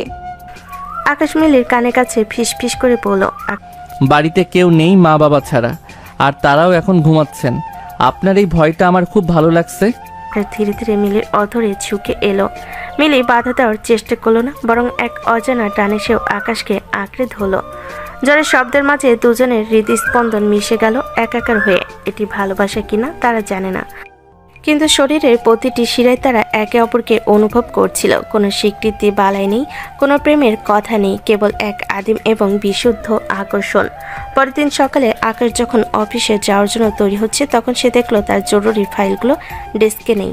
ঠিক তখনই রেহনা বেগম হন্তদন্ত হয়ে ঘরে ঢুকলেন। আকাশ দেখ, আমি বাগানের ডাস্টবিনে কি পেয়েছি। তোর এই গোপন ফাইলগুলো ছিঁড়ে ফেলার চেষ্টা করা হয়েছিল। আমি মিলিকে কাল রাতে তোর স্টাডি রুমের আশেপাশে ঘুরতে দেখেছি। আকাশ থমকে গেল। তার মনে হলো কাল রাতে সেই রোমাঞ্চ কি তবে কোনো কেবল একটা নাটক ছিল? মিলিকে আসলো কোনো চাল চালছে? আকাশের মনে সন্দেহ আর মিলির প্রতি জন্ম নেওয়া সেই হালকা অনুভবের মাঝে একদম যুদ্ধ শুরু হলো। সে মিলির ঘরে গিয়ে দেখলো মিলি খুব শান্ত মনে বই পড়ছে। আকাশ খুব ইচ্ছে হলো চিৎকার করে জিজ্ঞাসা করতে, কিন্তু সে পারল না। মিলি, যদি তুমি সত্যি বিশ্বাসঘাতকতা করে থাকো তবে আমি তোমাকে কোনোদিন ক্ষমা করব না, কিন্তু আমার মন বলছে তুমি এমনটা করতে পারো না। কিছু বলবে? হ্যাঁ, না মানে না, কিছু না। বলো না কি বলবে। মিলি, তুমি কি চাও? আমি সত্যি বুঝতে পারছি না কেন করছো এসব। মানে কি চাই? মানে কি বলছো? কিছুই তো বুঝতে পারছি না। বুঝতে তো আমি তোমাকে পারছি না, হচ্ছেটা কি এসব? আমার সাথে কিসের এত শত্রুতা তোমার? মিলি অবাক হয়, বইটা বন্ধ করে পাশে রেখে উঠে দাঁড়ায়। আকাশের কাছে গিয়ে বলে, কি হয়েছে খুলে বলো তো। কেউ কি তোমায় আবার কিছু বলেছে? ও তাই, সবাই আমাকে বলবে আর আপনি সাধু। আপনি কি করে জানলেন কেউ আমাকে কিছু বলেছে? না মানে এখন কিছুদিন যাবত তো এসবই হচ্ছে। হলেও আপনার কারণে হচ্ছে। আপনি কি করে পারলেন আমার ফাইলগুলো নষ্ট করতে? আপনার কি লাভ হলো বলুন? কিন্তু আমার তো বিরাট ক্ষতি হলো। মিলি যেন আকাশ থেকে বলল। সে বলল, দিদি বা এবারই মানুষ আবারও কোনো নতুন চাল চেলেছে। আকাশের সন্দেহটা স্বাভাবিক, কিন্তু সব ঠিক করতে হবে। তাই সে ঠান্ডা মাথায় বলল, আচ্ছা আচ্ছা, কুল, ইটস ওকে, ইটস ওকে। মাথা ঠান্ডা করো, আমরা বসে কথা বলি। বসে? সিরিয়াসলি আপনি বসে কথা বলার কথা বলছেন এখনো? আপনাকে আমি একটু একটু করেই মেনে নিচ্ছিলাম, ভেবেছি আপনি সবার থেকে আলাদা, কিন্তু আপনি তো জাস্ট একটা ঘরশত্রু। আপনি আমার ক্ষতি করার জন্য উঠে পড়ে লেগেছেন। আমি আপনাকে ঘৃণা করি। তোমার সত্যিই এমন মনে হয় আমাকে? এই আপনি যান তো, যান, চোখের সামনে থেকে যান। আপনাকে সহ্য হচ্ছে না। ইনোসেন্ট থাকার নাটক করে ভেতরে ভেতরে আপনি একটা কাল নাগিনী। আমার নিজের প্রতি ঘৃণা হচ্ছে। আমি আপনাকে ছুঁয়েছি আবার? ছি। আকাশ আরও কিছু বলছিল, মিলি তার জবাব দিল না, চুপচাপ ব্যাগ গুছিয়ে স্টোর রুমে চলে গেল। ওদিকে দিতি দূর থেকে সবটা দেখে হাসছে। সে জানে এবার আকাশ আর মিলির এই নামহীন সম্পর্কটা চিরতরে ভেঙে চুরমার হয়ে যাবে। ষড়যন্ত্রের জাল বিছানো হয়ে গেছে, এখন কেবল শিকার পড়ার অপেক্ষা। ভোরের আলো তখন চৌধুরী ভিলার সাদা পর্দার ফাঁক দিয়ে চুইয়ে পড়ছে। আগের দ্রুত সিসিটিভি চেক করতে গেল রেহনা বেগম। এবারও ভুলে গেলেন সিসিটিভি ডিলিট করতে। গত রাতের ঝড়টা কেবল বাইরে নয়, আকাশের মনেও বয়ে গেছে। যখন সিসিটিভি ফুটেজ দেখা গেল, রেহনা বেগম নিজের ফাইলগুলো ডাস্টবিনে ফেলছিলেন। দিদির প্ররোচনায় তখন আকাশের পায়ের নিচ থেকে মাটি সরে গিয়েছিল। সে মিলিকে চরম অপমান করেছে, তাকে ঘর শত্রু বলেছে, কিন্তু মিলি কোনো পাল্টা চিৎকার করেনি, কেবল শান্ত চোখে আকাশের দিকে তাকে ব্যাগ গুছিয়ে গেস্ট রুমে চলে গিয়েছে। আকাশ আর না দাঁড়িয়ে দ্রুত মিলির ঘরের সামনে গেল। মিলি সারাদিন একটা দানাও মুখে তোলেনি। আকাশ বারবার দরজায় কড়া নেড়েছে, কিন্তু ওপাশ থেকে কোনো সারা শব্দ নেই। মিলির এই নিস্তব্ধতা আকাশকে যেন চাবুকের মতো মারছে। সে বুঝতে পারছে স্রেফ একটা সরি দিয়ে এই পাহাড় সমান অভিমান ভাঙানো সম্ভব নয়। আকাশ সেখান থেকে চলে এলো, পুলিশ স্টেশনে কল দিল। সে জানে আর বসে থাকলে চলবে না, এবার কোনো সিদ্ধান্ত তাকে নিতে হবে। কিছুক্ষণ পর পুলিশ এসে দিতিকে নিয়ে যায়। সকাল থেকে দিতি জেলে, জালিয়াতি আর চুরির দায়ে আকাশ তাকে নিজেই পুলিশের সোপর্দ করেছে। দিতির আস্ফলন এখন হাজতের চার দেওয়ালে বন্দি, কিন্তু আকাশের শান্তি নেই। সে তার বন্ধুদের ফোন করলো।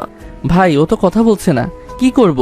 আবে শালা, মেয়েদের ইগোতে আঘাত করছিস, এবার একটু স্পেশাল কিছু কর।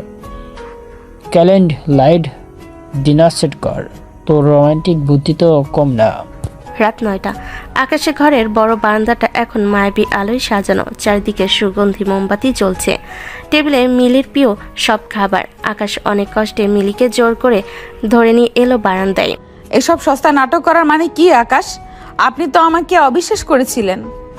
আপনার চোখে আমি ছিচকে চড়ছিলাম। মিলি, প্লিজ, মানুষের ভুল হয়। আমি মা আর দিতির কথায় বিভ্রান্ত হয়েছিলাম। আমি হাত জোর করে ক্ষমা চাচ্ছি। এই যে দেখুন, কান ধরছি।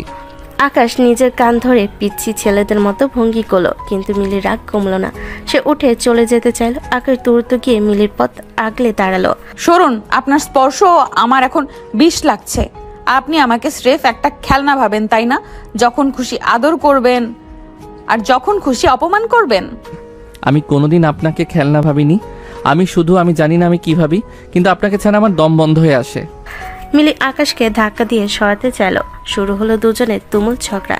মিলি চিৎকার করছিল আর আকাশ তাকে শান্ত করার চেষ্টা করছিল। ঝগড়া করতে করতে মিলি হঠাৎ ফুপিয়ে কেঁদে উঠল। আকাশ আর নিজেকে ধরে রাখতে পারল না। সে সজোরে মিলিকে নিজের বুকের সাথে চেপে ধরল। মিলি আকাশের বুকে হাত দিয়ে ঠেলছিল, কিন্তু সেই প্রতিবাদে জোর ছিল না।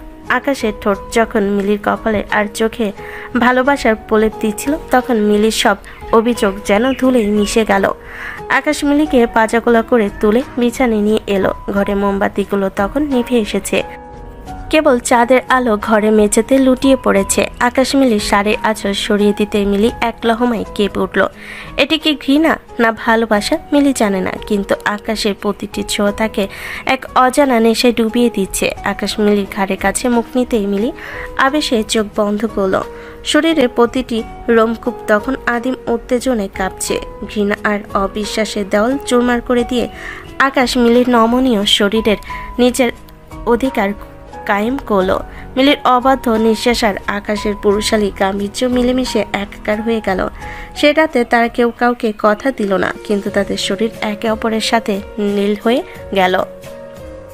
প্রতিটি সোহাগে যেন আকাশ তার ভুলের প্রায়শ্চিত্ত করছিল, আর মিলি তার সব অভিমান বিসর্জন দিচ্ছিল।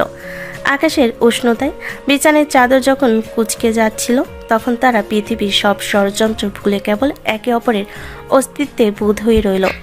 পরদিন সকালে যখন রোদের আলো মিলির চোখে পড়ল, সে দেখল আকাশ তার দিকে এক দৃষ্টিতে তাকিয়ে আছে। মিলি দ্রুত চাদর দিয়ে নিজেকে ঢেকে নিল। সুপ্রভাত আমার রাগী বউ। কাল যা হয়েছে তা আমি ভুলে যেতে চাই। আমি এখনো আপনাকে ক্ষমা করিনি। ও আচ্ছা, ক্ষমা করেননি বলেই বুঝি কাল রাতে আমাকে ওভাবে জড়িয়ে ধরেছিলেন। মিলি একটা বালিশ তুলে আকাশের দিকে ছুঁড়ে মারল। আকাশ হাসতে হাসতে বাথরুমে ঢুকে গেল। মিলি আয়নার সামনে দাঁড়িয়ে নিজের ঠোঁটে আঙ্গুল ছোয়ালো। তার ঠোঁটের কোণে এক চিলতে হাসি ফুটে উঠল, যা সে আকাশের সামনে স্বীকার করতে রাজি নয়। সকাল থেকে বাড়িতে হাসি রোল। আকাশের বাবা আজমল চৌধুরী এখন মিলিকে দেখে একটু অপরাধ বোধে ভুগছেন। তিনি সকালে ডাইনিং টেবিলে বসে মিলিকে উদ্দেশ্য করে বললেন, মিলিমা, আকাশ যদি তোকে আর কোনো দিন বিরক্ত করে আমাকে বলিস, আমি ওকে বাড়ি থেকে বের করে দেব। বাহ, কাল পর্যন্ত যে ডাইনি ছিল আজ সে মা হয়ে গেল। আমার কপালটাই খারাপ। মিলি আড়াল থেকে সব শুনছিল আর হাসছিল। দিদি এখন জেলে পড়ছে, তার কোনো অস্তিত্ব এই বাড়িতে নেই। কিন্তু আকাশ আর মিলির এই টক ঝাল মিষ্টির সম্পর্কের মাঝে আরও কত নাটক অপেক্ষা করছে তা কেবল সময় জানে। আকাশ এখন সুযোগ পেলে মিলির ওড়না টেনে ধরে, আর মিলি তাকে পিচ্ছি ছোকরা বলে খেপায়। ঘৃণা থেকে শুরু হওয়া এই গল্প এখন ভালোবাসার এক মায়াবী অরণ্যে প্রবেশ করেছে। এভাবেই কেটে গেল বেশ কিছুদিন। চৌধুরী ভিলায় ছাদের বাগানে আজ বসন্তের হাওয়া বইছে। জেল থেকে দিদি আর তার মায়ের কোনো খবর এ বাড়িতে পৌঁছায় না। আজমল চৌধুরী আর রেহনা বেগম এখন মিলির শান্ত স্বভাবে এতটাই মুগ্ধ যে তারা নিজেদের অতীতের ভুলের জন্য অনুতপ্ত। কিন্তু আকাশ আর মিলির মাঝে সে লুকোচুরি খেলাটা যেন শেষই হচ্ছিল না। কেউ মুখ খুলে বলছে না, অথচ দুজনের চোখ সারাক্ষণ একে অপরকে খুঁজে ফেরে। আকাশ ঠিক করলো অনেক হয়েছে পিচ্ছি ছোকরা আর ডাইনি খেলা। এবার সে মিলিকে আনুষ্ঠানিকভাবে নিজে করে নেবে। সে শহর থেকে দূরে এক নির্জন রিসোর্টে মিলিকে নিয়ে যাওয়ার ব্যবস্থা করলো। মিলি প্রথমে যেতে রাজি ছিল না, কিন্তু আকাশের সেই একঘেয়ে জেদের কাছে তাকে হার মানতে হলো। রিসোর্টটি সাজানো হয়েছে কেবল নীল আর সাদা ফুলে, ঠিক সেই নীল রঙের আভা যে রঙটি দেখে আকাশ প্রথমবার ভুল করে প্রেমে পড়েছিল। আজ মিলিকেও সেই নীল রঙের একটি দামি শিপন শাড়ি উপহার দিয়েছে আকাশ, সাথে একটা চিরকুট। আজকের রাতটা কেবল আমাদের কোনো ভুল বোঝাবুঝি নয়। রাতে ডিনার শেষে তারা সমুদ্রের পাড়ে এসে বসলো। ঢেউর শব্দ আর চাঁদের আলো এক মায়াবী পরিবেশ তৈরি করছে। মিলি আকাশের থেকে একটু দূরে দাঁড়িয়ে ঢেউ দেখছিল। আকাশ পেছন থেকে এসে মিলির কোমরে হাত রাখলো। মিলি শিউরে উঠলো, এবার সরে গেল না। মিলি, আজ আর কোনো ঝগড়া নয়। আমি জানি আমি অনেক ভুল করেছি, আপনাকে পিচ্ছি ছোকরার মতো বিরক্ত করেছি, আবার কখনো প্রচণ্ড অপমান করেছি। কিন্তু বিশ্বাস করুন, ওই প্রথম দিন থেকে আপনার ওই ব্যক্তিত্ব আমাকে চুম্বকের মতো টেনেছে। আপনি তো দিদিকে ভালোবাসতেন আকাশ। আমার সাথে যা হয়েছে তা তো কেবল পরিস্থিতির চাপে। না মিলি, দিতি ছিল একটা মোহ, একটা ভুল রঙের আকর্ষণ। কিন্তু আপনি হলেন আমার জীবনের ধ্রুবতারা। আপনাকে ঘৃণা করতে গিয়ে আমি যে কখন আপনার প্রেমে পড়ে গেছি আমি নিজেও জানি না। কাল রাতে যখন আপনি আমার বাহুবন্দী ছিলেন তখন আমার মনে হচ্ছিল আমি যদি ওই মুহূর্তেই মারা যাই তবে আমার কোনো আক্ষেপ থাকবে না। মিলি এবার ঘুরে দাঁড়ালো। আকাশের চোখে আজ কোনো চপলতা নেই, আছে এক গভীর আর খাঁটি ভালোবাসা। আপনি জানেন আকাশ, আমি আপনাকে প্রথম যেদিন ওই রাস্তার মোড়ে ফুল হাতে বসে থাকতে দেখেছিলাম সেদিনই আমার মনে হয়েছে নিশুতি রাত ও মান অভিমানের অবসান। ইস, এই পাগল ছেলেটা যদি আমার জন্য আসতো। কিন্তু আমি বড় বোন, দায়িত্বের চাপে নিজের মনকে পাথর দিয়ে রেখেছিলাম। আমি আপনাকে ঘৃণা করার নাটক করেছি কেবল নিজেকে বাঁচাতে। কি বলেন? হ্যাঁ, এটাই সত্যি। আকাশ মিলির গাল দুটো নিজের হাতের আজলাই নিল, তার আঙ্গুলগুলো মিলির চোখে জল মুছে দিল। তবে আজ সব আড়াল সরিয়ে দিয়ে একবার কি বলা যায় না, আমি আকাশ চৌধুরী, আপনার সেই জুনিয়র ছোকরা। আপনাকে পাগলের মতো ভালোবাসি মিলি। আপনি কি আমায় সারা জীবনের জন্য গ্রহণ করবেন? মিলি হাসলো, তার চোখে আনন্দের অশ্রু। সে আকাশের বুকে মুখ লুকিয়ে ফিসফিস করে বলল, আমিও আপনাকে ভালোবাসি আকাশ, অনেক আগে থেকেই বাসি। আপনি আমার সেই আকাশ যে আমার অন্ধকার জীবনে নীল রঙের আনন্দ দিয়ে এসেছে। আকাশ মিলিকে পাজাকোলা করে তুলে নিল। সমুদ্রের ঢেউগুলো যেন তাদের এই মিলনকে স্বাগত জানিয়ে আরও জোরে গর্জন করে উঠল। রিসোর্টের সেই নির্জন ঘরে আজ আর কোনো অনিচ্ছাকৃত ব্যাপার ছিল না। আজ যা ছিল তা হলো দুজনের সম্মতিতে এক দীর্ঘ প্রতীক্ষিত প্রেমের পূর্ণতা। আকাশ মিলিকে বিছানায় শুয়ে দিয়ে তার কপালে এক দীর্ঘ চুম্বন এঁকে দিল। মিলির শাড়ির আঁচল আজ স্বেচ্ছায় লুটিয়ে পড়ল মেঝের ধুলোয়। অন্ধকার ঘরে নিস্তব্ধতা ভেঙে আজ কেবল দুজনে নিবিড় নিঃশ্বাসের শব্দ আর ভালোবাসার গুঞ্জনে শোনা যাচ্ছিল। সারা রাত তারা একে অপরের মাঝে হারিয়ে রইল। অতীতের সব গ্লানি আর অবিশ্বাসের ছাই উড়িয়ে তারা গড়ল এক নতুন পৃথিবী। সকালে যখন তারা হাত ধরাধরি করে চৌধুরী ভিলায় ফিরল, সবাই বুঝে গেল ঝড়ের সমাপ্তি হয়েছে। মিলি এখন আর কেবল এবাড়ির জালিয়াতি করা বউ নয়, সে এখন এবাড়ির প্রাণ। মা দেখো, তোমার বড় ছেলের জন্য কড়া 1 কাপ চা বানাতে বলো বড় বউকে। আমি এখন থেকে কেবল ওর হাতের চাই খাবো। মিলি মুচকি হেসে আকাশের দিকে তাকালো। সে চোখে আর রাগ নেই, আছে কেবল মায়া। আকাশ তার পিছু রান্নাঘরে গিয়ে আবার সেই দুষ্টামি শুরু করলো। ওন্না টেনে ধরা আর কানের কাছে আই লাভ ইউ বলা। আরে সরুন তো, পিচ্চি ছোকরা একটা। হ্যাঁ, আপনার এই পিচ্চি ছোকরাটাই আপনার বর, এখন সহ্য করতেই হবে। ঘৃণা থেকে শুরু হওয়া এক অসমাপ্ত সম্পর্কের গল্প আজ পূর্ণতায় এসে পৌঁছালো। আকাশ আর মিলির এই টকঝাল মিষ্টি প্রেম এখন চৌধুরী ভিলার প্রতিটি কোণে আনন্দের সুর হয়ে বাজে। নীল আকাশের নিচে মিলি আর আকাশের এই সংসার এখন এক রূপকথার চেয়েও সুন্দর।